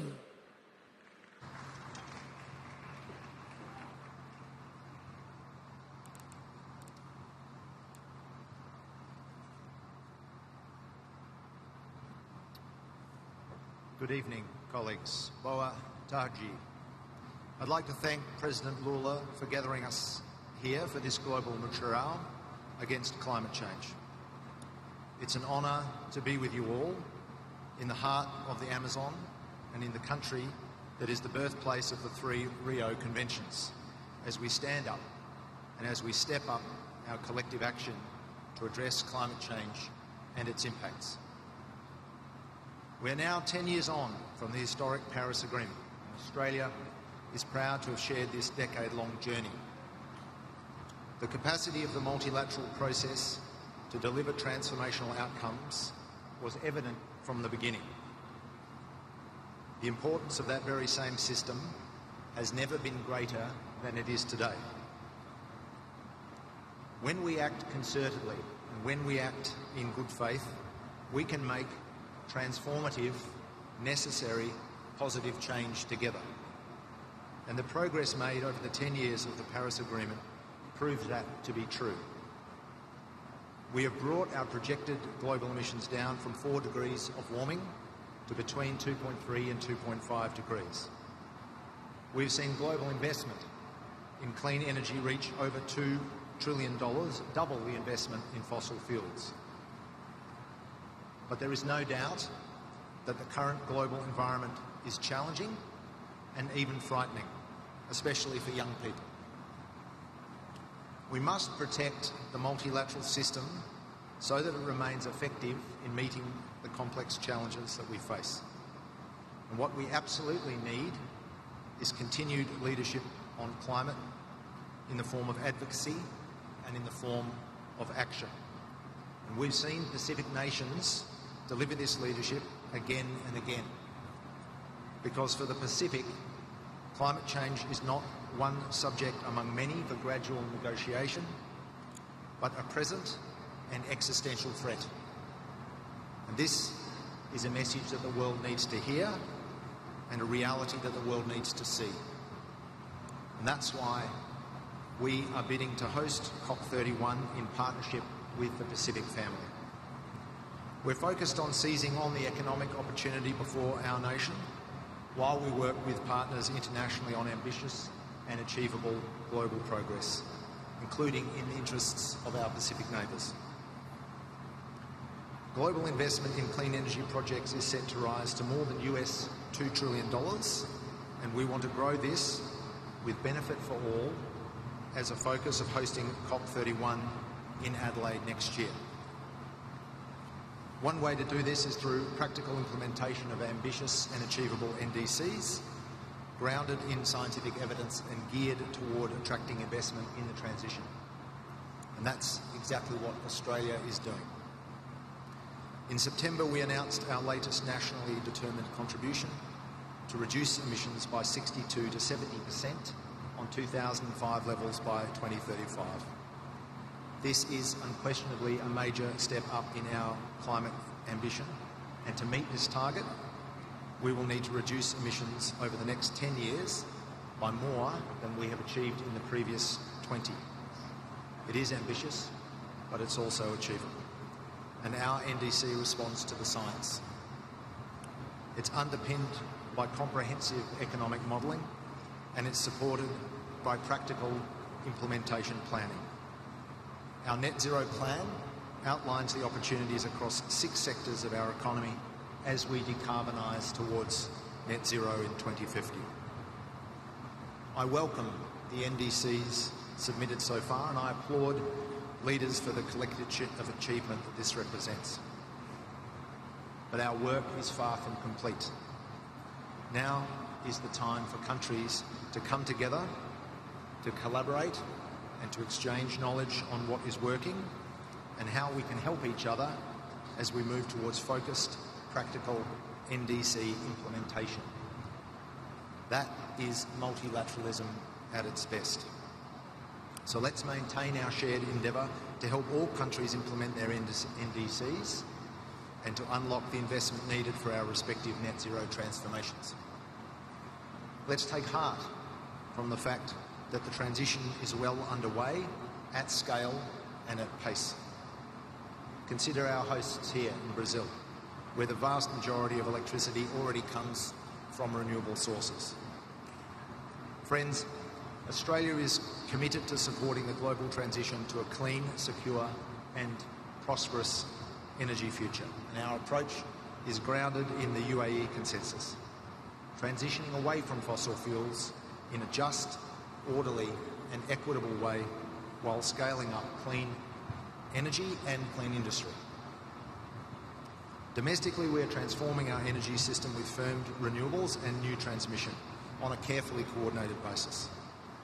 We have clear implementation policies in place to achieve our target of 82% renewable energy by 2030. Our abundant sun and wind make firmed renewables the lowest cost pathway for Australia, and the share of renewable energy has already doubled in the past 6 years. In 2024 alone, we saw $12.7 billion invested in clean energy, including $9 billion in new large-scale renewables. And we know that future global prosperity lies in working together to transform our energy systems, to decarbonise our industries, and to seize the new economic opportunities that are presented by a net zero world. But friends, this is a critical moment for us all to capture and share those opportunities, to show leadership and to take decisive action, to show that we are in this together. And that is why, if Australia hosts COP31, it will be in partnership with the Pacific, the first COP partnership of this kind. And in hosting COP31, we want to offer hope through our region's steadfast commitment to collective climate action. We will uphold and champion the promise of the Paris Agreement. We will highlight the immense economic opportunities for all countries of taking climate action and achieving a net zero future. And we will deliver continuity and stability, carrying our shared energy and our shared resolution at this COP from the Amazon, the lungs of the earth, to our blue Pacific continent. So friends, let us live up to the spirit of the global mature hour here in Belém and carry forward our collective action to secure the vital goals of the Paris Agreement, charting the course towards a cleaner, more sustainable and safe future that promises economic, social and environmental well-being for all. Thank you.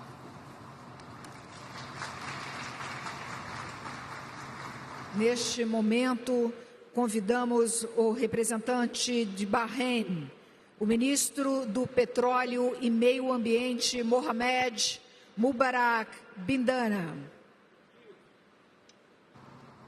Bismillah ar-Rahman ar-Rahim. Assalamu alaikum wa rahmatullahi wa barakatuh. Your Excellencies, ladies and gentlemen, 10 years ago have passed since our adoption of the Paris Agreement. Our legacy stands as monumental achievement of multilateralism.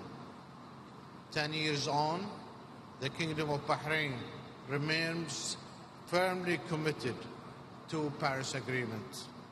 We are beyond putting pen and paper and are implementing climate actions on the ground.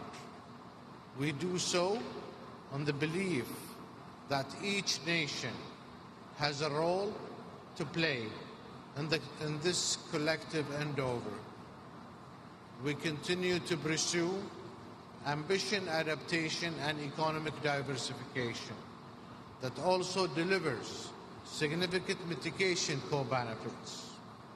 Our efforts include, amongst others, increasing renewable energy, doubling the number of trees, quadruple the number of mangroves. The past years have been marked by various accomplishments. We have finalized the National Adaptation Investment Plan, which aims to increase the resilience of the Kingdom's most vulnerable sectors and address the global challenges that beset adaptation financing heads on. We have also developed a comprehensive coastline resilience strategy that safeguards the Kingdom people, coastlines, and assets. Additionally, we have independently compiled a national GHG inventory and are in the process to establish a repost GHG monitoring, reporting, verification system, MRV, that will help allow informed decision-making for years to come. Your Excellencies, it is the lesson from Paris that must continue to guide us, to go far and together. Our approach must remain holistic, addressing emission irrespective of their resources. It must be all-inclusive, recognizing the diverse circumstances and capabilities of all nations. And it must be unwavering. It is support for the sustainable development and climate resilience. I thank you.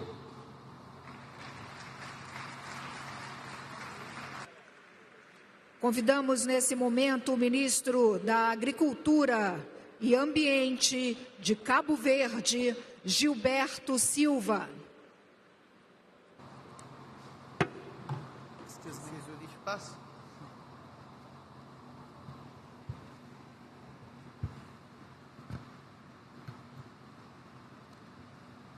Excelências, senhoras e senhores chefes de Estado e do Governo, senhoras e senhores ministros, caros participantes, começo por agradecer o caloroso acolhimento do Governo e do povo brasileiro nesta bela cidade de Belém.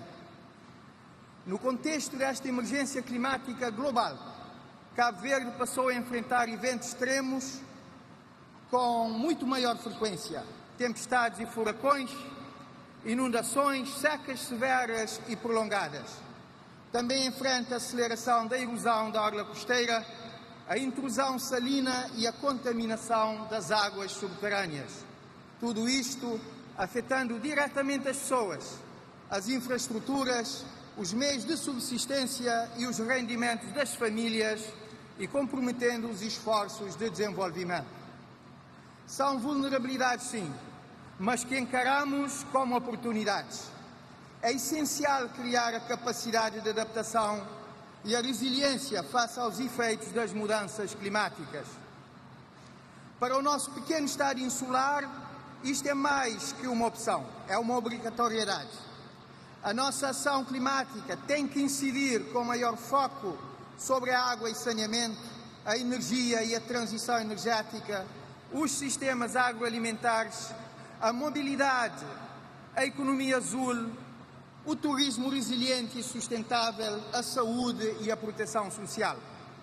É claro que a fatura relativa à implementação das medidas de política climática é muito elevada, se considerarmos o negligenciável contributo do país para o aquecimento global, 0,002% das emissões globais. Mas a inação teria custos de longe mais elevados.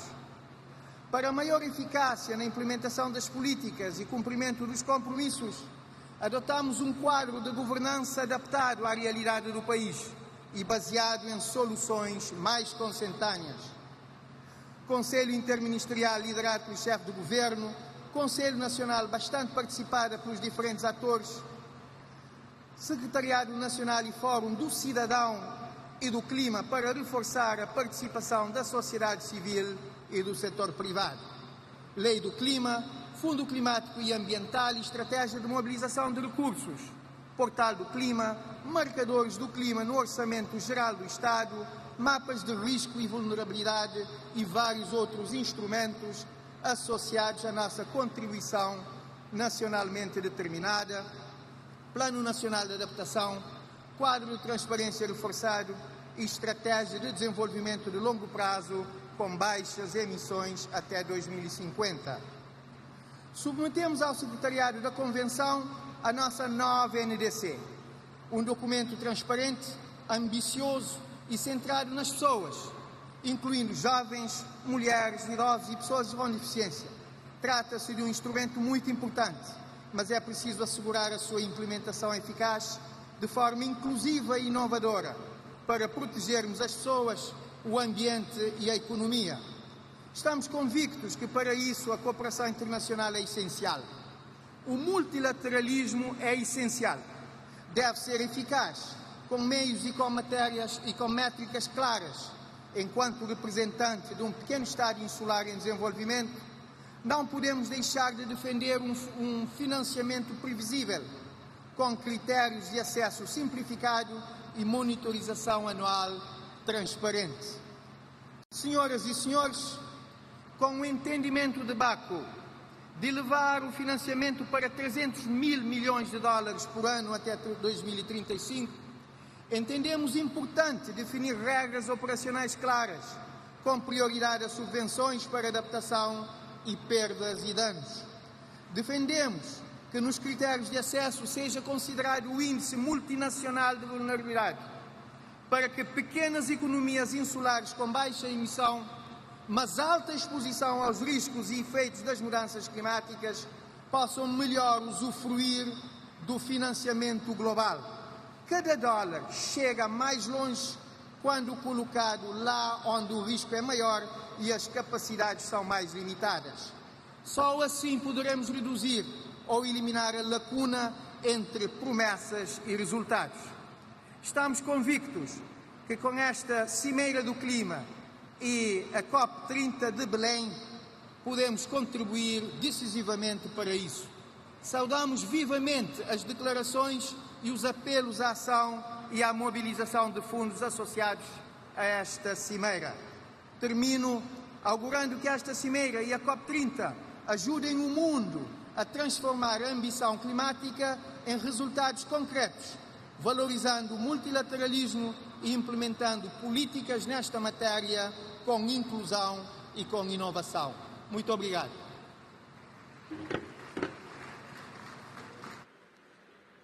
Convidamos para manifestação o ministro da Ecologia e dos Recursos Naturais do Cazaquistão, Yerlan Nissambayev.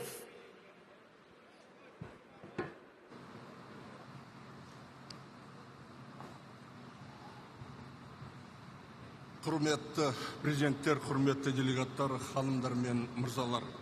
Ең алдымен Бразилия Федеративтік Республикасының үкіметіне климаттық өзгеру туралы Біріккен Ұлттар ұйымының негіздемелік конференциясы тараптарының конференциясы аясында әлемдік көшбасшылар саммиттің өткізгеніне үшін өз алғысымды білдіруге рұқсат етіңіздер. Бұл іс-шара тұрақты дамудың жаһандық архитектурасын қалыптастыру және өсіп келе жатқан климаттық қиындықтарға жауап ретінде бірлескен іс-қимыл жасау жолындағы маңызды кезеңге айналды. Біз үшін климаттық мақсаттарға жетуге біртіндеп жылжу маңызды. Осылайша біз шығарындыларды азайту және климаттың өзгеруіне бейімделу бойынша ауқымды мақсаттарды қамтитын жаңартылған ұлттық деңгейде анықталған үлесті және ұлттық бейімделу жоспарын әзірледік. Осыған байланысты климаттық қаржыландырудың айтарлықтай көлемін жұмылдыруға бағытталған климаттық қаржыландыру бойынша жаңа ұжымдық мақсатты іске асыруға және 2035 жылға қарай жылына 1,3 триллион долларға дейін тартуды көздейтін Баку Белем 1,3 триллион жол картасын қабылдау дамушы елдер үшін өте маңызды. Сонымен қатар Қазақстан климаттық қаржыландыру көздерін кеңейтуді маңызды деп санайды. Ең алдымен жеке сектордың, халықаралық қаржы институттарының, тұрақты инвестициялық қорлардың және жаңа жасыл облигация құралдарының белсенді қатысу арқылы мемлекеттің, бизнестің, және қоғамның күш-жігерін біріктірмей, жасыл өсімге жаңа серпін бере алатын инновациялар мен технологияларсыз әділ көшу мүмкін емес.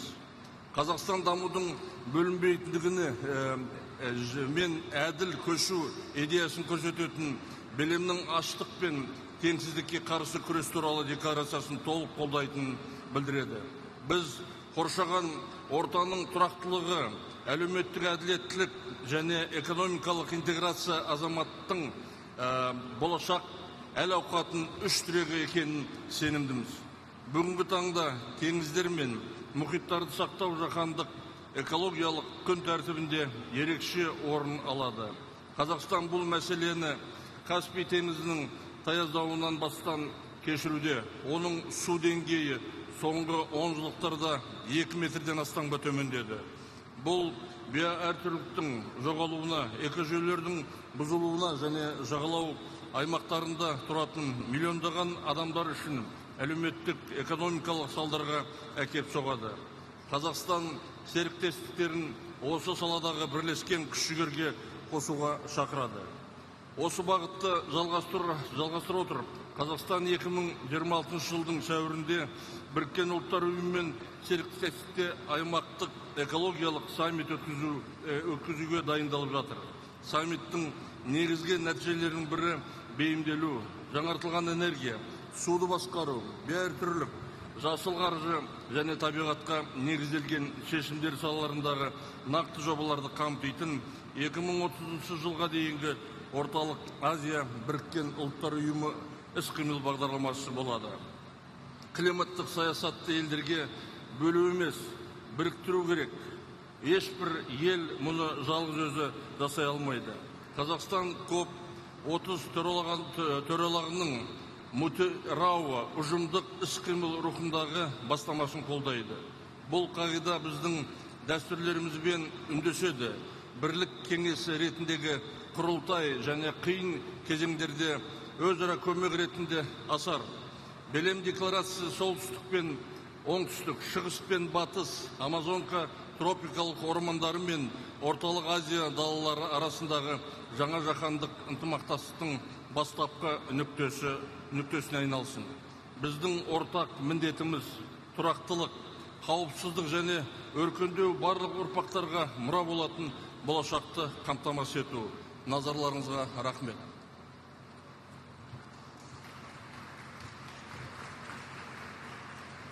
Teremos nesse momento a manifestação de Côte d'Ivoire com o ministro dos Negócios Estrangeiros, da Integração Africana e dos Marfinenses no exterior, Léon Kakou Adon.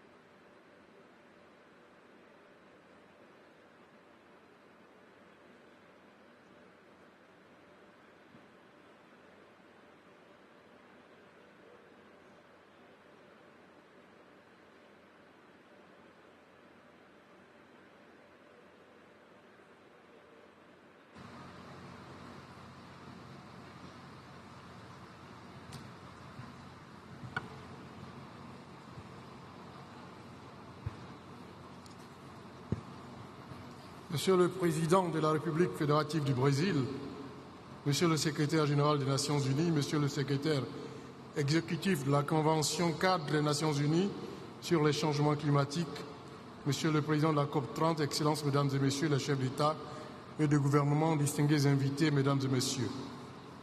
Il m'est particulièrement agréable d'adresser les salutations distinguées de Son Excellence Monsieur Alassane Ouattara, Président de la République Côte d'Ivoire, que je l'insigne honneur de représenter, à ses pairs présents et à tous les délégués qui ont effectué le déplacement de Belém à l'occasion de cette COP30.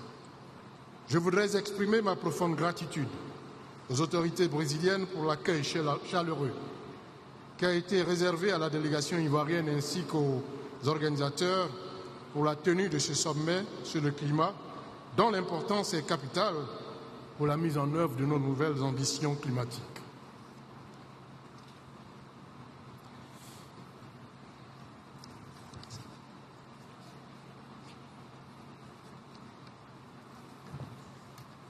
La Côte d'Ivoire, comme beaucoup de pays en développement, subit fortement les effets du changement climatique, alors que ses émissions de gaz à effet de serre ne représentent que 0,1% du total mondial. Ce paradoxe traduit l'injustice climatique qui frappe les nations les moins responsables du réchauffement climatique. Mais notre pays a choisi l'action à travers le renforcement de son cadre juridique et institutionnel, se traduisant par l'adoption d'une loi nationale sur les changements climatiques, par la création d'institutions dédiées comme le Bureau du marché carbone et la Commission nationale de lutte contre les changements climatiques. De plus, la Côte d'Ivoire est le premier pays africain à avoir soumis son premier rapport biennal de transparence et adopté une stratégie nationale sur les pertes et préjudices. À travers sa troisième contribution nationale déterminée 3.0, la Côte d'Ivoire s'est fixé l'objectif de réduire de 33,07% ses émissions de gaz à effet de serre en mettant l'accent sur un accroissement de la part des énergies renouvelables à 46,3%, l'augmentation de 12% des véhicules électriques dans le parc automobile, l'amélioration de 30% de l'efficacité énergétique, la restauration du couvert forestier à 20% du territoire national, tout en accélérant la mise en œuvre de stratégies de promotion de l'économie circulaire et une agriculture durable.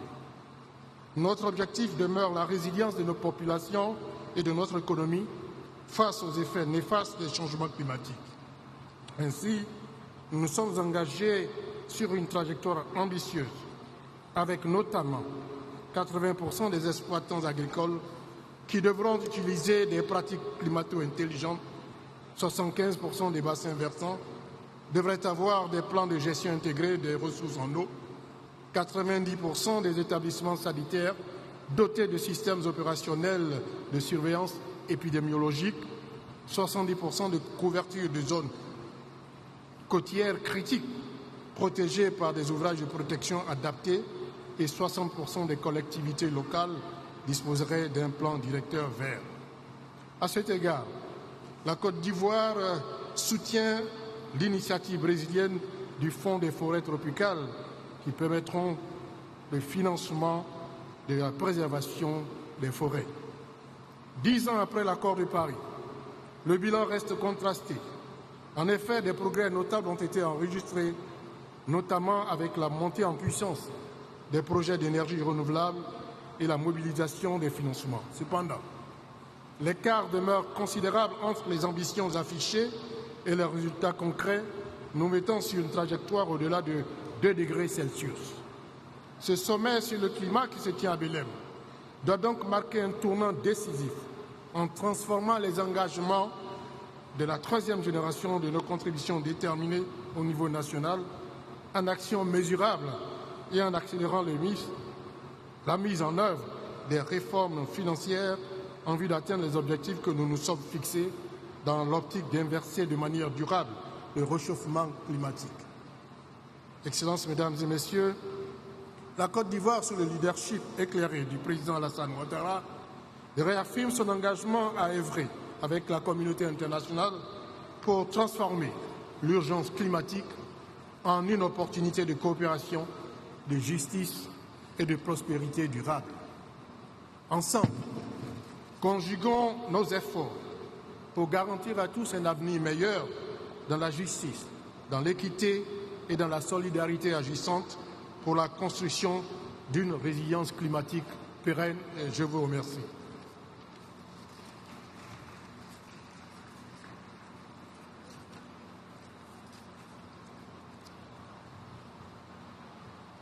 Temos agora a manifestação da Costa Rica, representada pelo vice-ministro do Meio Ambiente e Energia, Jorge Mário Rodrigues.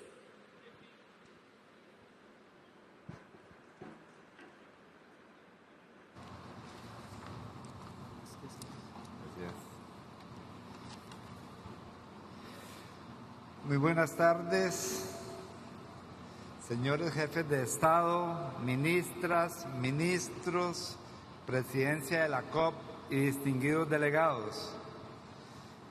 Iniciamos felicitando a la República Federativa de Brasil por la excelente organización de la COP30 y su cálida hospitalidad.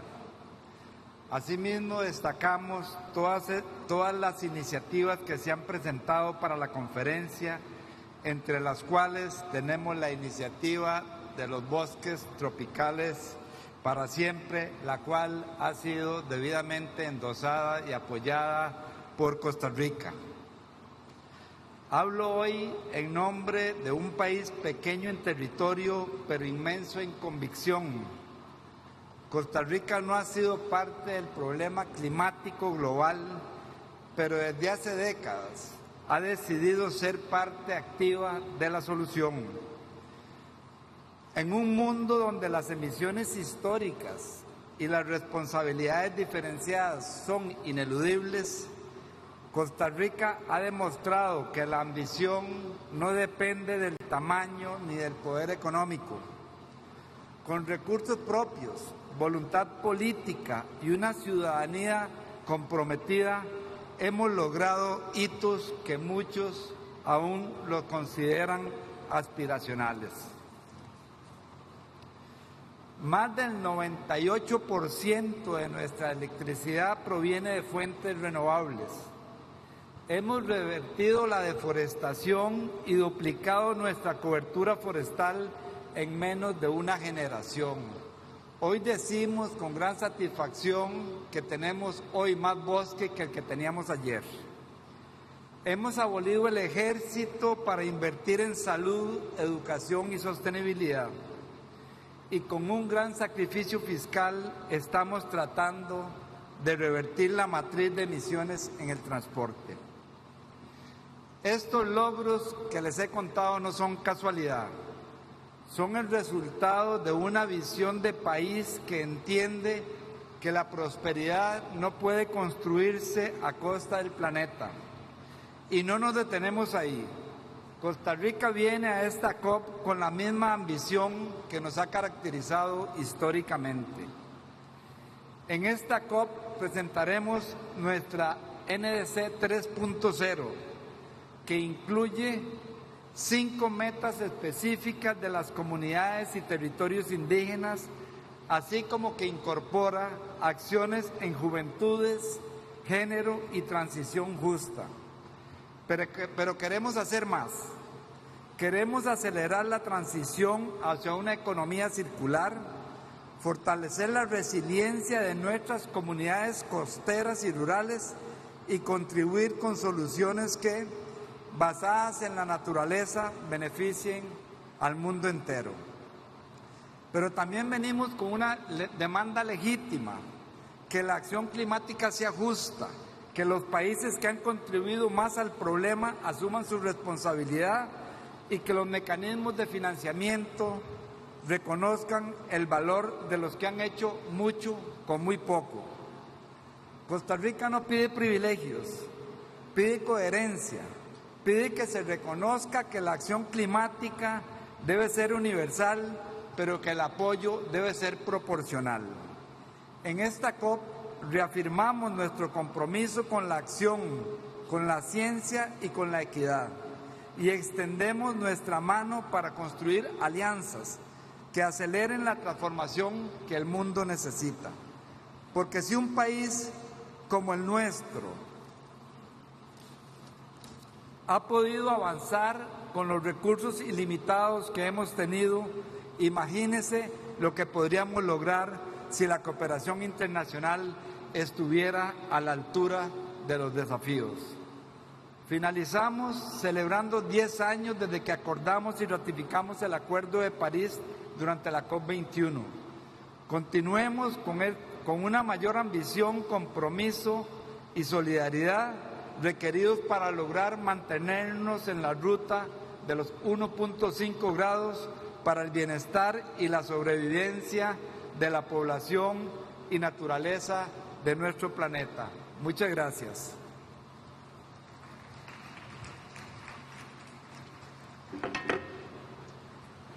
Nesse momento, convidamos a ministra do Meio Ambiente da Croácia, Marija Vukovic.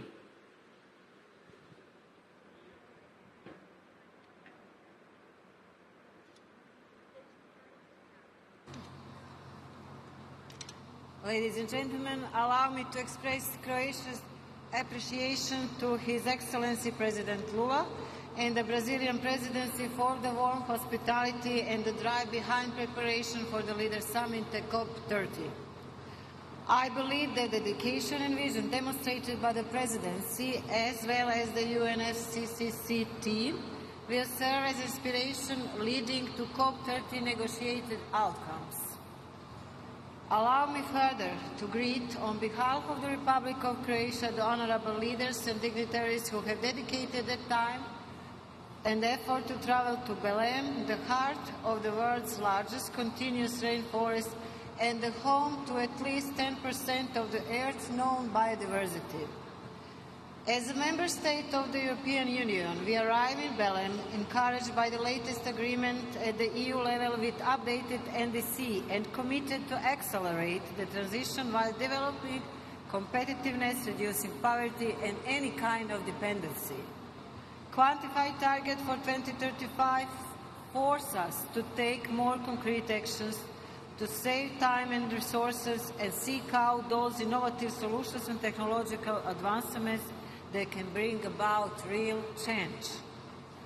All of this requires sufficient resources and a firm confirmation of fulfilling the agreement on climate finance from last year's conference, but also going a step further from Baku to Belém. First, additional efforts are necessary to decouple economic growth from greenhouse gas emissions. Success in this endeavor depends fundamentally on innovation and mobilization of both private and public capital. Second, the transfer of funds to developing and vulnerable countries, those most exposed to socio-economic risks and climate disasters, must be conducted smoothly, transparently, and without any delay based on clear political view with shared responsibility. And third, let us build an ethical and political framework rooted in solidarity towards humanity and desire to eradicate poverty, without which there is no understanding of nature and preservation of the atmosphere. In this context, I would like to share with you that Croatia is currently preparing to implement the Social Fund for Climate Policy, valued at 1.68 billion euros. This fund is designed not only to support vulnerable households, micro-enterprises and transport users in the green transition, but also to strengthen the confidence that during the times of change no one will be left behind. Our efforts are focused on preserving the most valuable natural assets and water resources, and therefore we can confirm here that Croatia is a country that has already protected more than 30% of its land and sea area. At the national level, we are currently investing almost €1 billion in water purification, desalination and irrigation. On the one hand, it is always an investment in the health of our ecosystem, and on the other hand, it is the way to make drinking water available to any man in any part of Croatia and to support sustainability of agriculture aligned with nature. There is no problem in relations between humanity and nature in general. We have secured an equal amount of funding by 2030 through the Modernization Fund for the decarbonization of industry and transport, and since the last COP, we have begun financing similar projects in third countries. Finally, besides discussing climate goals, reducing inequality, and supporting the strengthening of well-being, each conference is always remembered for something special. And following the messages from the Brazilian presidency and the substantive discussions of previous speakers, this COP reaffirms the importance of measurable goals that drive us to achieve results. However, On this place, it also liberates us from any indifference toward distant parts of the world. We can fully understand the principle of common responsibility for humanity's most valuable heritage that gives us oxygen and fresh water, and we can recognize a strong connection between biodiversity and human diversity, particularly when we talk about indigenous people, and that is also at the roots of the efficient and just transition of the energy system. Thank you.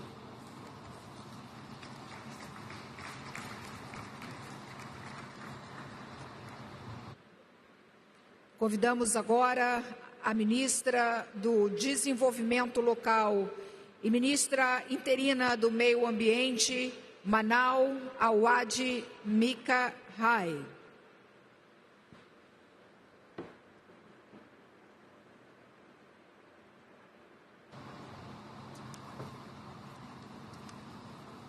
أصحاب المعالي السيدات والسادة، يشهد النظام متعدد الأطراف اليوم تحديات غير مسبوقة تهدد الثقة وروح التعاون التي قامت عليها اتفاقية الأمم المتحدة لتغير المناخ، ومن ثم يجب أن يشكل مؤتمر بليم رسالة أمل وتجديد للثقة في قدرة المجتمع الدولي على التوافق والعمل المشترك من أجل مستقبل أكثر عدلا واستدامة. يأتي اجتماعنا هذا متزامنا مع مرور 10 أعوام على اتفاق باريس، وهو إنجاز نفخر به، لكنه أيضا محطة لمراجعة صريحة، كما زالت الفجوة بين التعهد والتنفيذ واضحة، والتمويل المناخي دون المستوى المطلوب. ومن هنا تدعو مصر إلى إحياء روح باريس القائمة على العدالة والثقة والمسؤولية المشتركة. تمويل المناخ هو حجر الأساس للعمل المناخي الفعال، فمصر تؤكد أن الهدف الجماعي الجديد للتمويل يجب أن يبنى على احتياجات الدول النامية، وأن يحقق التوازن بين التخفيف والتكيف، وأن يعتمد على موارد جديدة ومنح عادلة وميسرة. أما التكيف مع تغير المناخ فهو أولوية وجودية للقارة الأفريقية، حيث يهدد الجفاف وندرة المياه وارتفاع مستوى البحر حياة الملايين. لذلك نؤكد ضرورة الوفاء بتعهد مضاعفة تمويل التكيف وتفعيل الهدف العالمي للتكيف بما يضمن الدعم الفعلي للمجتمعات الأكثر هشاشة. ونرحب بالتقدم في إنشاء صندوق الخسائر والأضرار بفضل توافق شرم الشيخ، مع ضرورة الإسراع بضخ موارد جديدة فيه كمنح لا كقروض تزيد أعباء الديون. السيدات والسادة، العدالة المناخية هي الأساس الذي يجب أن يقوم عليه أي نظام مناخي منصف، وإذا أردنا الانتقال من مرحلة التعهدات إلى التنفيذ فيجب أن يرتكز التنفيذ على وسائل الدعم لا على قرض الالتزامات جديدة تتجاوز ما أقره اتفاق باريس. فالإسهامات المحددة وطنيا تظل حقا سياديا لكل دولة تحددها وفق قدرتها وحقها في التنمية والقضاء على الفقر. وفي سياق التحول العادل تؤكد مصر أن الانتقال نحو اقتصاد منخفض الكربون يجب أن يكون فرصة للتنمية لا عبئا على الدول النامية، ولا يجوز أن تؤدي سياسات مثل آليات تعديل حدود الكربون إلى فرض أعباء جديدة أو تقويض مسارات للتحول العادل. وأخيرا، تؤمن مصر أن التنفيذ مسؤولية جماعية تتطلب شراكة الحكومات والقطاع الخاص والمجتمع المدني والشباب، ونقدر جهود رئاسة المؤتمر البرازيل في إطلاق أجندة تنفيذ واقعية تضع الإنسان في قلب العمل المناخي. السيدات والسادة، إن نجاح مؤتمر بليم سيقاس بقدر ما يعزز الثقة في العمل الجماعي الدولي، وبقدر ما يوفره من تمويل حقيقي، وما يسفر عنه في تنفيذ فعلي للتعهدات على أرض الواقع. ومصر ملتزمة بالعمل البناء مع كل الأطراف للإسهام في هذا النجاح من أجل مستقبل أكثر عدلا واستدامة للبشرية في كل مكان. وشكرا.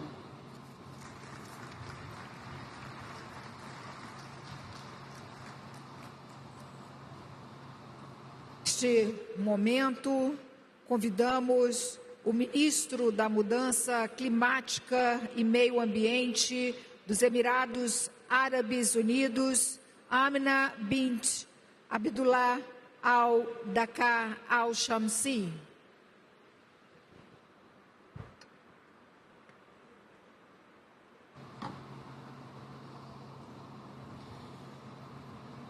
أصحاب المعالي والسعادة، الحضور الكرام، نيابة عن صاحب السمو الشيخ محمد بن زايد آل نهيان رئيس دولة الإمارات العربية المتحدة حفظه الله، نتوجه بتهنئة خالصة إلى جمهورية البرازيل حكومة وشعبا على استضافتهم لهذه القمة التاريخية التي تجمعنا اليوم في قلب غابات الأمازون، مما يعكس رؤية قوية مفادها أن الطبيعة يجب أن تكون جوهر جهودنا المناخية. وفي دولة الإمارات نتشارك مع جمهورية البرازيل الشقيقة والعالم بأسره رؤية نفسها، فالعمل المناخي يعكس مسيرة تمتد لأكثر من 50 عاما من الريادة في الحفاظ على البيئة والاستدامة والعمل المناخي. تلك المبادئ والأسس التي أرساها الوالد المؤسس المغفور له الشيخ زايد بن سلطان آل نهيان طيب الله ثراه، الذي غرس فينا إيمانا عميقا بأن ازدهارنا يعتمد على سلامة بيئتنا البرية والبحرية. هذا الإيمان الذي يوجه استراتيجيتنا الوطنية، فقد كانت الإمارات أولى دول المنطقة التي تصادق على اتفاق باريس، وأول من أطلق هدفا طموحا لتحقيق الحياد المناخي بحلول عام 2050. واليوم يتجلى هذا الالتزام واضحا في سياساتنا ونهجنا لبناء اقتصاد صديق للمناخ معزز للنمو. في مؤتمر الأطراف كوب 28 الذي استضافته دولة الإمارات، رسم العالم مسارا جديدا للعمل المناخي، حيث تمكنا من تفعيل التقييم العالمي لرصد مدى التقدم للدول في تنفيذ التزاماتها بموجب اتفاق باريس. وللمرة الأولى أظهرت الدول التزاما عالميا بالتحول بعيدا عن الاعتماد على الوقود الأحفوري في مجال الطاقة من خلال تبني نهج منصف ومنظم. وقدم اتفاق الإمارات الذي حاز حينها على دعم 198 طرفا في مؤتمر الأطراف كوب 28 خطة عمل واضحة شاملة للحفاظ على مستوى متوسط ارتفاع درجة الحرارة العالمية دون 1.5 درجة مئوية، من خلال تفعيل التعاون والتنسيق العالمي لتطلق بذلك عهدا جديدا للعمل المناخي. ويقدم الاتفاق إطار عمل ملموس وقابل للتنفيذ له أهداف طموحة تتمثل في مضاعفة القدرة الإنتاجية للطاقة المتجددة 3 مرات، مضاعفة كفاءة استخدام الطاقة بحلول عام 2030. وعلى الصعيد المحلي نعمل على تحويل هذا التوجه إلى واقع ملموس من خلال مضاعفة قدرتها على إنتاج الطاقة المتجددة 3 مرات، وضخ استثمارات بقيمة تتراوح بين 150 و200 مليار درهم في مجال تقنيات الطاقة النظيفة والبحوث والبنية التحتية بحلول 2030. خير مثال على ذلك هو محطات براكة للطاقة النووية التي تساهم على خفض الانبعاثات الكربونية لدولة الإمارات بمقدار يصل إلى 22.4 مليون طن سنوياً.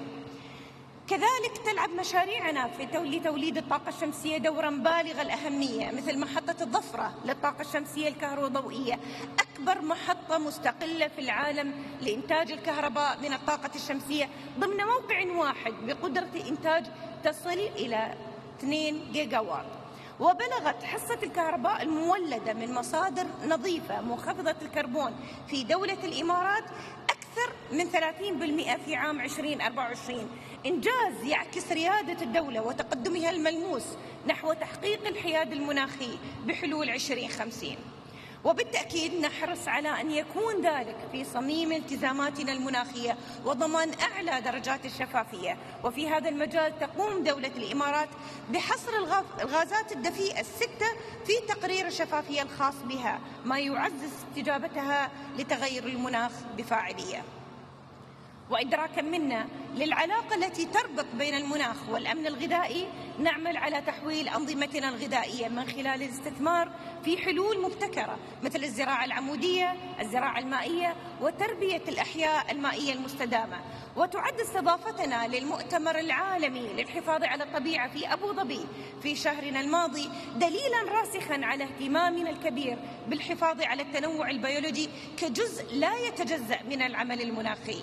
وتؤكد كذلك استضافتنا القادمة لمؤتمر الأمم المتحدة للمياه بالتعاون مع السنغال في عام 2026 عزمنا على تعزيز الجهود العالمية لتحقيق الهدف السادس من أهداف التنمية المستدامة.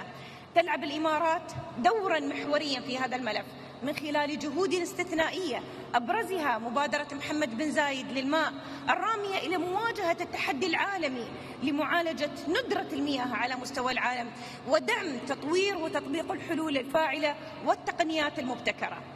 السيدات والسادة، إن التقاعس عن مواجهة التغير المناخي قد يكلف الاقتصاد العالمي خسائر هائلة، وهنا تبرز أهمية ترويكا رئاسات مؤتمر الأطراف. هذه الشراكة بين دولة الإمارات وأذربيجان والبرازيل فمنذ الإعلان عنها خلال مؤتمر الأطراف كوب 28 أثبتت لترويكا أنها شراكة ناجحة. وكما دعمنا أذربيجان في نجاح مؤتمر كوب 29 تؤكد دولة الإمارات مجددا التزامها بدعم رئاسة البرازيل لمؤتمر كوب 30 وضمان أن يقدم المؤتمر حلولا مناخية ملموسة وطموحة وقابلة للتنفيذ تدفع عجلة التقدم العالمي في هذا المجال. مهمتنا المشتركة هي بناء طريق باكو بلم ليكون جسرا للعمل المتواصل، ولقد دعت دولة الإمارات بقوة إلى إتاحة التمويل وجعله متاحا وميسور التكلفة. ونجح مؤتمر الأطراف كوب 29 في باكو في إقرار الهدف الكمي الجماعي الجديد للتمويل المناخي. وهنا في بلم مؤتمر الأطراف كوب 30 هو فرصة مهمة للتوافق وإيجاد آلية لحشد 1.3 تريليون دولار من التمويل الدولي للمناخ سنويا حتى عام 2035. وهنا أود أن أشير إلى أن دولة الإمارات تواصل ريادتها كنموذج يحتذى به في هذا المجال. ففي مؤتمر الأطراف كوب 28 أطلقنا صندوق التيرا بقيمة 30 مليار دولار لحفز التمويل المناخي وجمع 250 مليار دولار لدعم دول الجنوب العالمي، مما يعكس التزامنا الراسخ لضمان شمول جميع الدول في مسار التنمية المستدامة. الحضور الكريم، من هذا المنبر أدعو الجميع للانضمام إلينا في هذا المسعى ومواجهة التغير المناخي بالتزامنا الجماعي بالشفافية ورفع سقف طموحاتنا المناخية من خلال المساهمة المحددة الوطنية.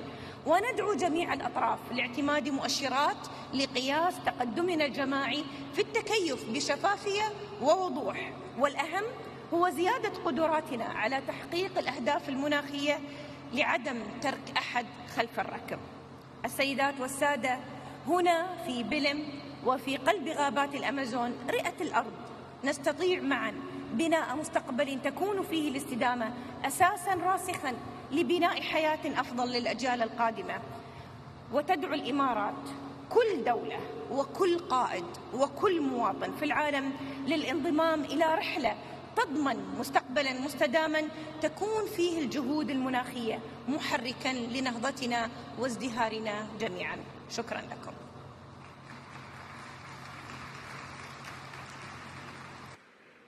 Convidamos representante do Gabão, ministro de Meio Ambiente, Ecologia e Clima, Maís Moussi.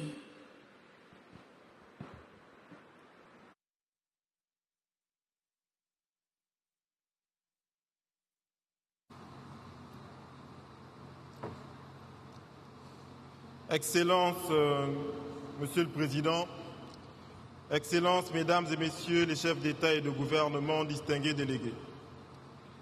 Avant de donner lecture du message de Son Excellence le Président Brice Clotaire Oligui Nguema, je souhaite féliciter Son Excellence le Président Luis Ignacio Lula da Silva et son gouvernement pour l'organisation réussie de la COP 30 en Amazonie, territoire essentiel pour l'équilibre climatique mondial.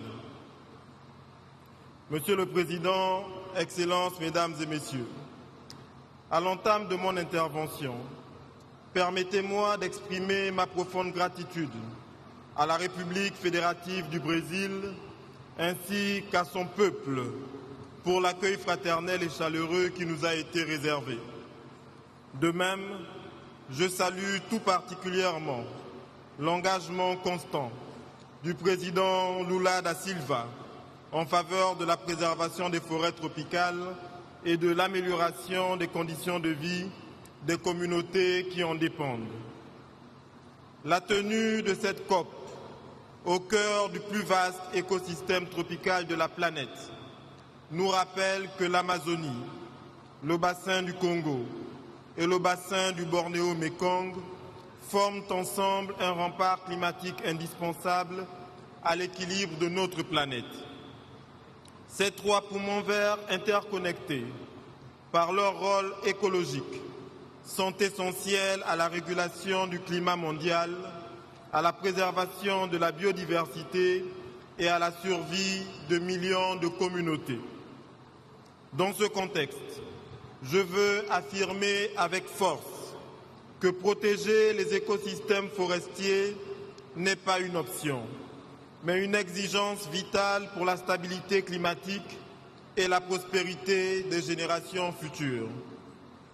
Le Gabon, pays à haut couvert forestier et à faible niveau de déforestation, avec 88% de son territoire recouvert de forêts et un taux de déforestation inférieur à 0,1%, est fier d'être l'un des rares pays carbone positifs. Depuis plus de 4 décennies, mon pays a su inscrire la préservation de son patrimoine naturel au cœur de sa vision stratégique. Cela s'est traduit par la mise en place d'un réseau historique et ambitieux d'aires protégées et l'adoption et l'amélioration continue de la législation en matière de préservation de la nature. Excellences, Mesdames et Messieurs, la tenue en cette journée du sommet des leaders, structurée autour des enjeux du climat, de la transition énergétique et du financement, suscite un vif intérêt pour mon pays. 10 ans après l'accord de Paris, l'heure n'est plus aux promesses, l'heure est à l'action mesurable, irréversible et équitable. Car nos populations vivent déjà les effets du changement climatique, notamment les conditions de vie fragilisées, les migrations forcées, les conflits liés aux ressources, les économies menacées. C'est fort de ce constat qu'ici à Belém, le Gabon ne vient pas demander, mais plaider pour un changement transformationnel dans la gouvernance climatique mondiale. En effet, les efforts souverains des pays en développement, et particulièrement des pays africains, sont constants et ambitieux. C'est la vision que j'ai portée dans le programme de développement sur la base duquel le peuple gabonais m'a élu en avril dernier, à savoir notre souveraineté ne se limite pas à nos frontières.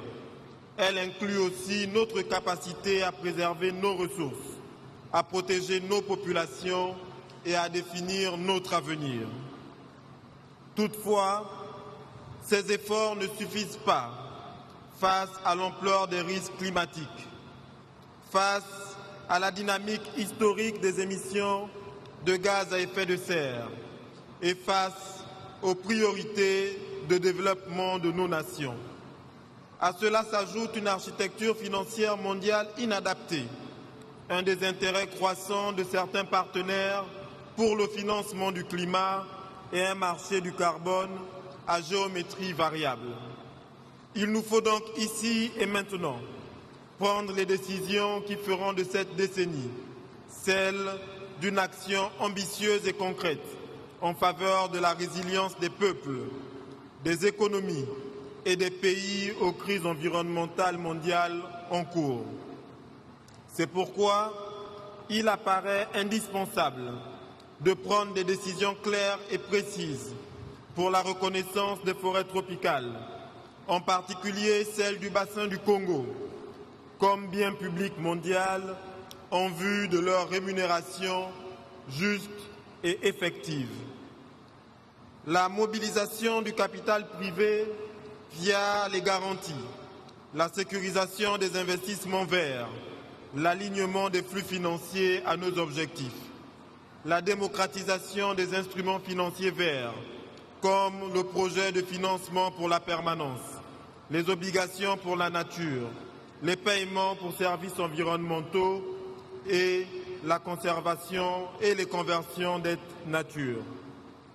Et enfin, la valorisation équitable des crédits carbone et biodiversité. À cet égard, nous saluons l'initiative TFFF portée par la présidence brésilienne et soutenant sa mise en œuvre dans un cadre juste, inclusif et équitable. Le Gabon soutient également la coalition United for Our Forest qui unit nos 3 bassins tropicaux autour d'un engagement partagé qui est de protéger, valoriser et restaurer. Toutefois, la lutte pour le climat ne se limite pas aux forêts. La transition énergétique doit s'accélérer avec des partenaires solides pour développer les énergies renouvelables et garantir un accès équitable à l'énergie propre. La transition énergétique doit s'accélérer grâce à des instruments adaptés et à des incitations positives. Excellences, Mesdames et Messieurs, ici, au cœur de la plus grande forêt tropicale du monde, nous avons l'occasion d'écrire une nouvelle page de l'histoire.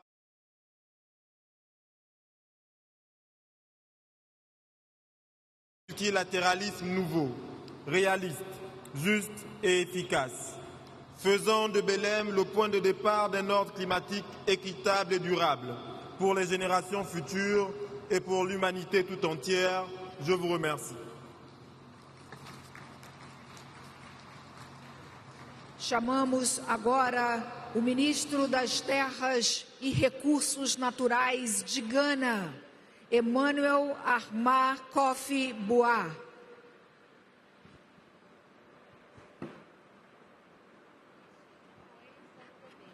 Excellency President Lula and the good people of Brazil, thank you for the hospitality. President of COP30, Excellencies, distinguished guests, ladies and gentlemen, I bring you warm greetings from His Excellency President Mahama of the Republic of Ghana, and greetings from the people of Ghana. Our address on behalf of the President today will focus on nature, a just energy transition, and the vital financing of climate actions. As you know, Africa is a continent of unparalleled potential. Yet for our contributions to human history and culture, our contributions to the climate crisis has been minimal. Though we are among the lowest emitters, we are on the front lines bearing the heaviest burdens. The evidence is all around us. The increasing fury of extreme weather and rainfall variability, unprecedented floods, scorching heat waves and droughts that crack the earth. These are not abstract climate models, they are realities that translate into hunger, malnutrition, and the loss of livelihoods that sustain vulnerable communities. In West Africa, Ghana is part of the Upper Guinean forest ecosystem, a biologically diverse realm of towering trees, high rainfall, and tropical climate nurtured by the Atlantic Ocean. Yet for decades we have watched the rains become less reliable and the dry spells grow longer. The very vegetation and wildlife that define this region are struggling to adapt.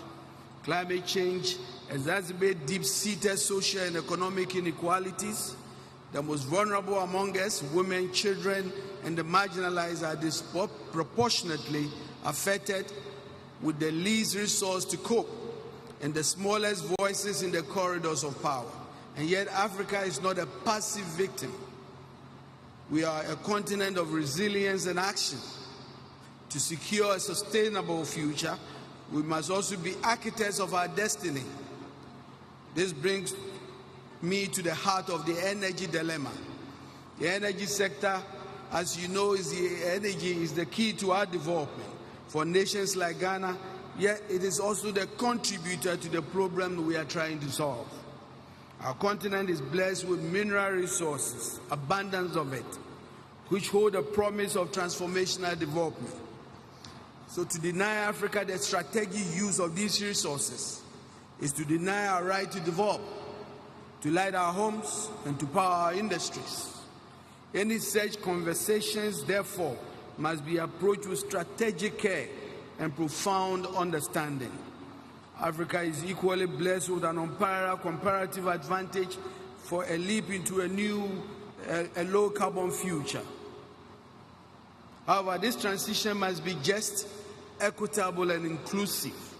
We cannot exchange our set of problems for another problem.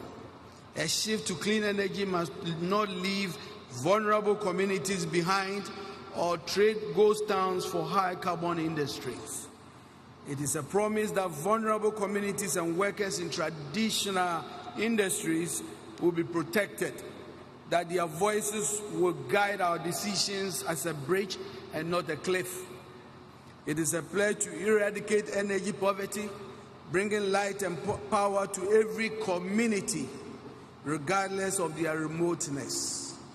And it is imperative we weave gender equality into the very fabric of this energy new system, ensuring women, children, and the marginalized are not just participants, but leaders and beneficiaries. The good news is that in Ghana, we have moved from ambition to blueprint.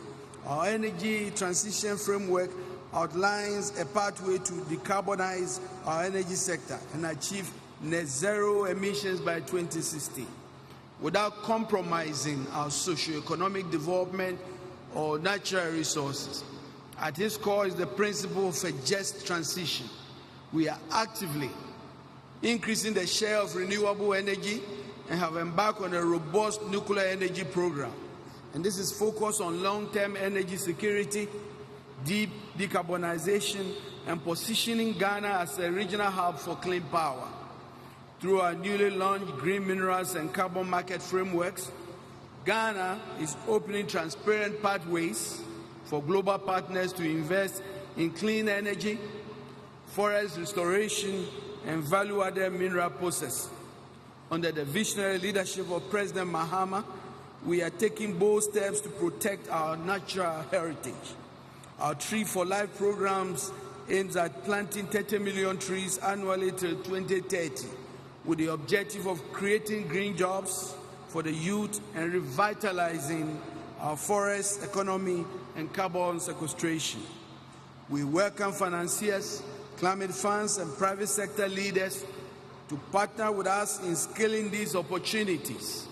Distinguished guests, ladies and gentlemen, the African position is clear. We are not asking for charity. We are asking for partners in the truest sense of the word. We stand ready to be a powerhouse of green energy for the world. But we cannot do this alone. Therefore, on behalf of the continent poised at a pivotal moment in history, I call upon this assembly and our devout partners all over the world. We urge you to match our ambition with your action.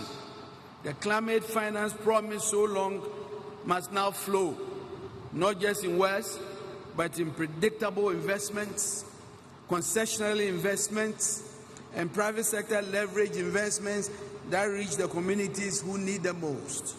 We need increased ambition for climate finance, with a significant portion dedicated to adaptation and recognition of Africa's special circumstances. My good friends, let's leave Belém at the heart of the Amazon with a resolve to harness not only finance, but also technology, innovation, and artificial intelligence to accelerate justice, equity, and shared prosperity. I thank you very much.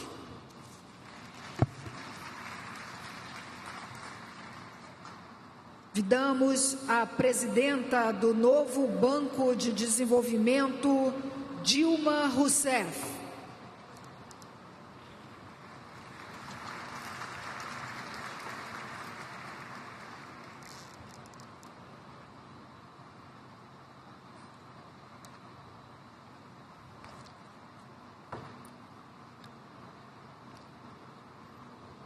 Boa tarde.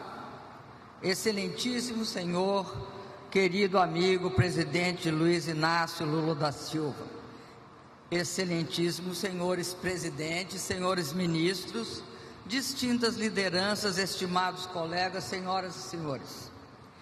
É uma profunda honra dirigir-me a essa sessão plenária de líderes da COP30 em Belém. Gostaria de começar felicitando as autoridades brasileiras pela escolha da cidade de Belém para a sede deste evento. A própria presença de Belém do Pará, cercada pela floresta amazônica, uma das florestas mais exuberantes do planeta, que abriga mais espécies do que qualquer outro lugar do mundo, nos lembra que proteger a natureza e promover o bem-estar humano são objetivos inseparáveis. O futuro das pessoas e do planeta repousa de forma inequívoca em nossas coletivas mãos. Já se passaram 10 anos, uma década, desde o Acordo de Paris, um marco de convicção e esperança compartilhadas. Ao longo desses 10 anos, testemunhamos sinais de uma nova fase de fragilidade climática, que agrava desigualdades, compromete o desenvolvimento e ameaça a natureza e vários ecossistemas. Quando choques climáticos destroem colheitas, inundam lares ou aumentam a insegurança alimentar, são os mais pobres e vulneráveis que sofrem mais. Ainda assim, podemos identificar avanços nessa trajetória à medida que os nossos países elevam suas ambições e transformam compromissos em ações concretas em diversas áreas. Desde avanços tecnológicos verdes no transporte, com o uso de veículos elétricos, biocombustíveis e hidrogênio, até novos modos de armazenamento de energia e as significativas melhorias de eficiência nas fontes renováveis, como a solar e a eólica.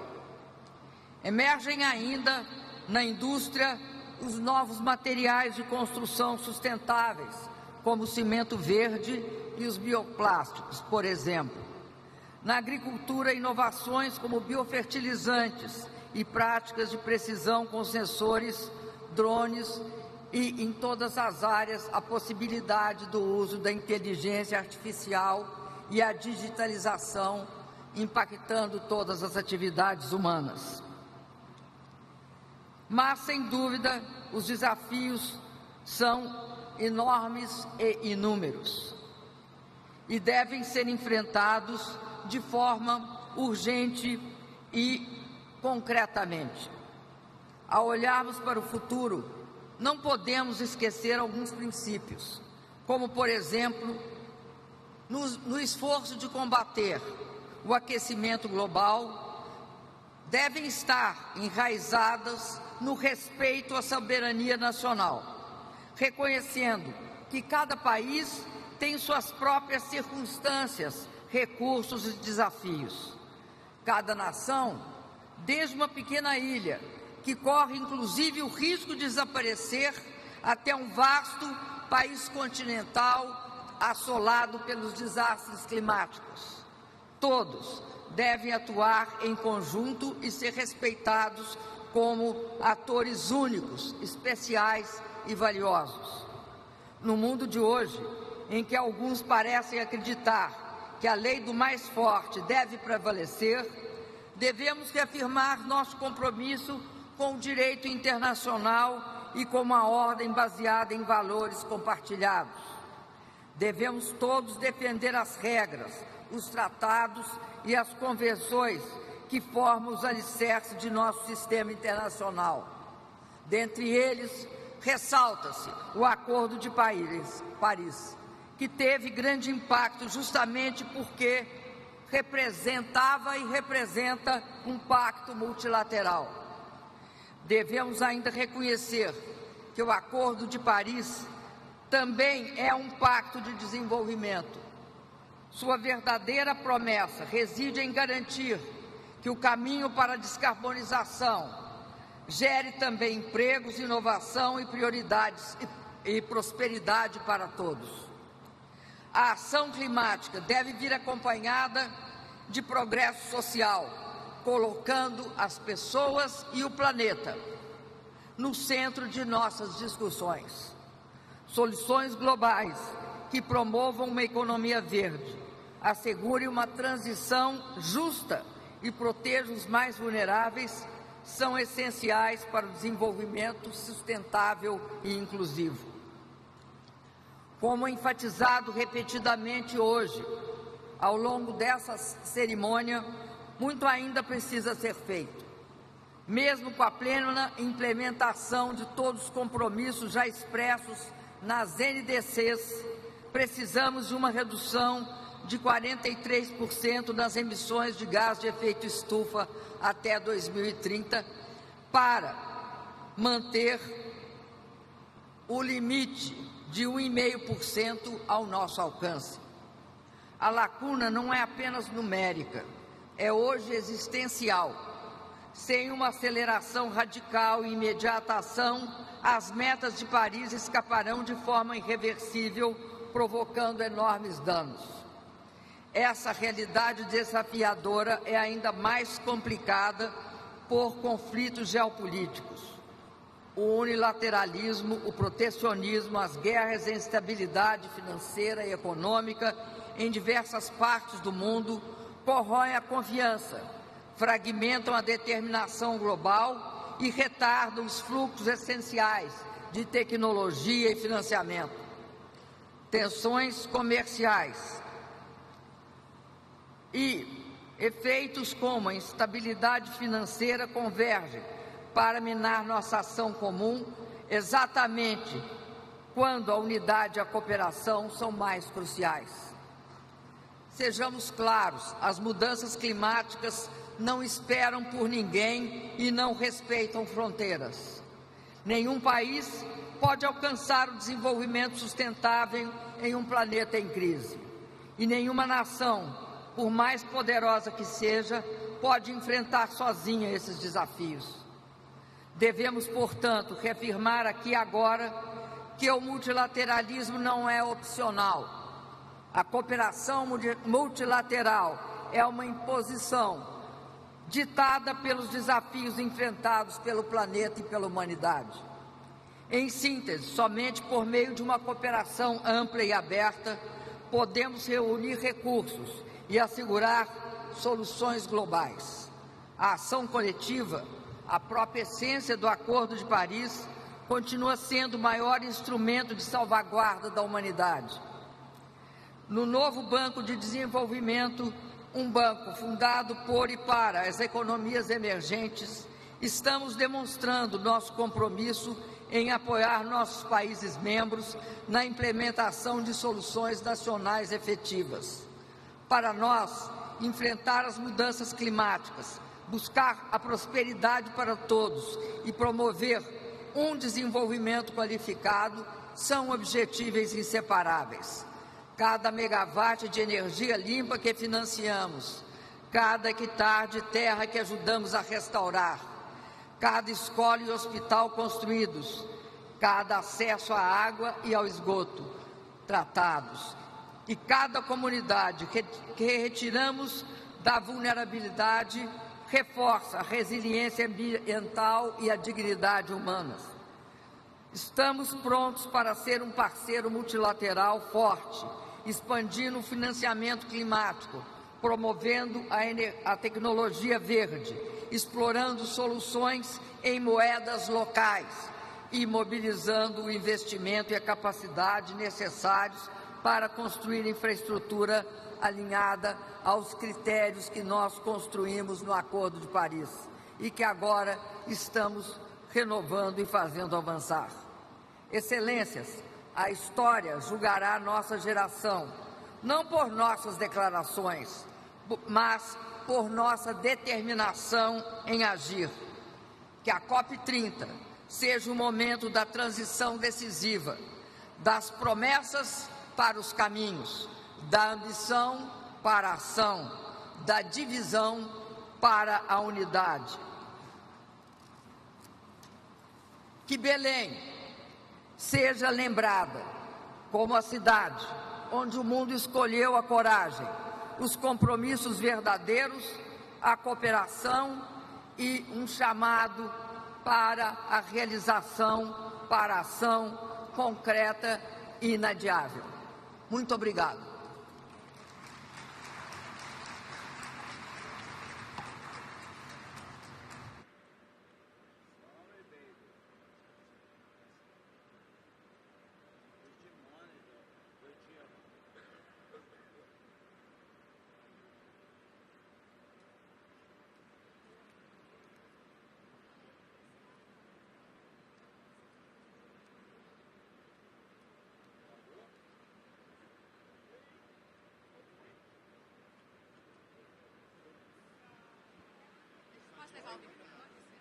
Ou ele vai subir lá no púlpito?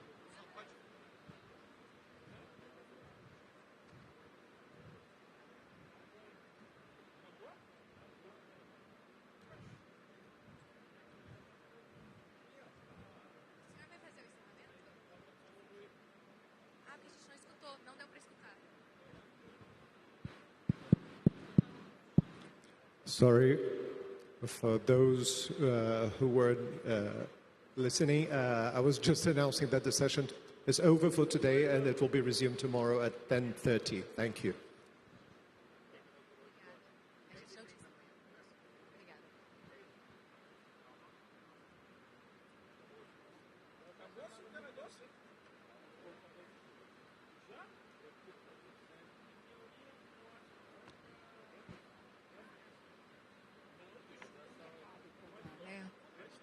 Agradecemos a presença de todos, pela presença nesta plenária e fazemos um convite para que possam participar agora da foto de família. Para participarem deste momento, ao sair da plenária, por favor, dirijam-se à esquerda, que irão encontrar o local desta foto. A fotografia será realizada logo que o presidente Lula chegue até lá. Uma boa noite a todos e todas e até amanhã.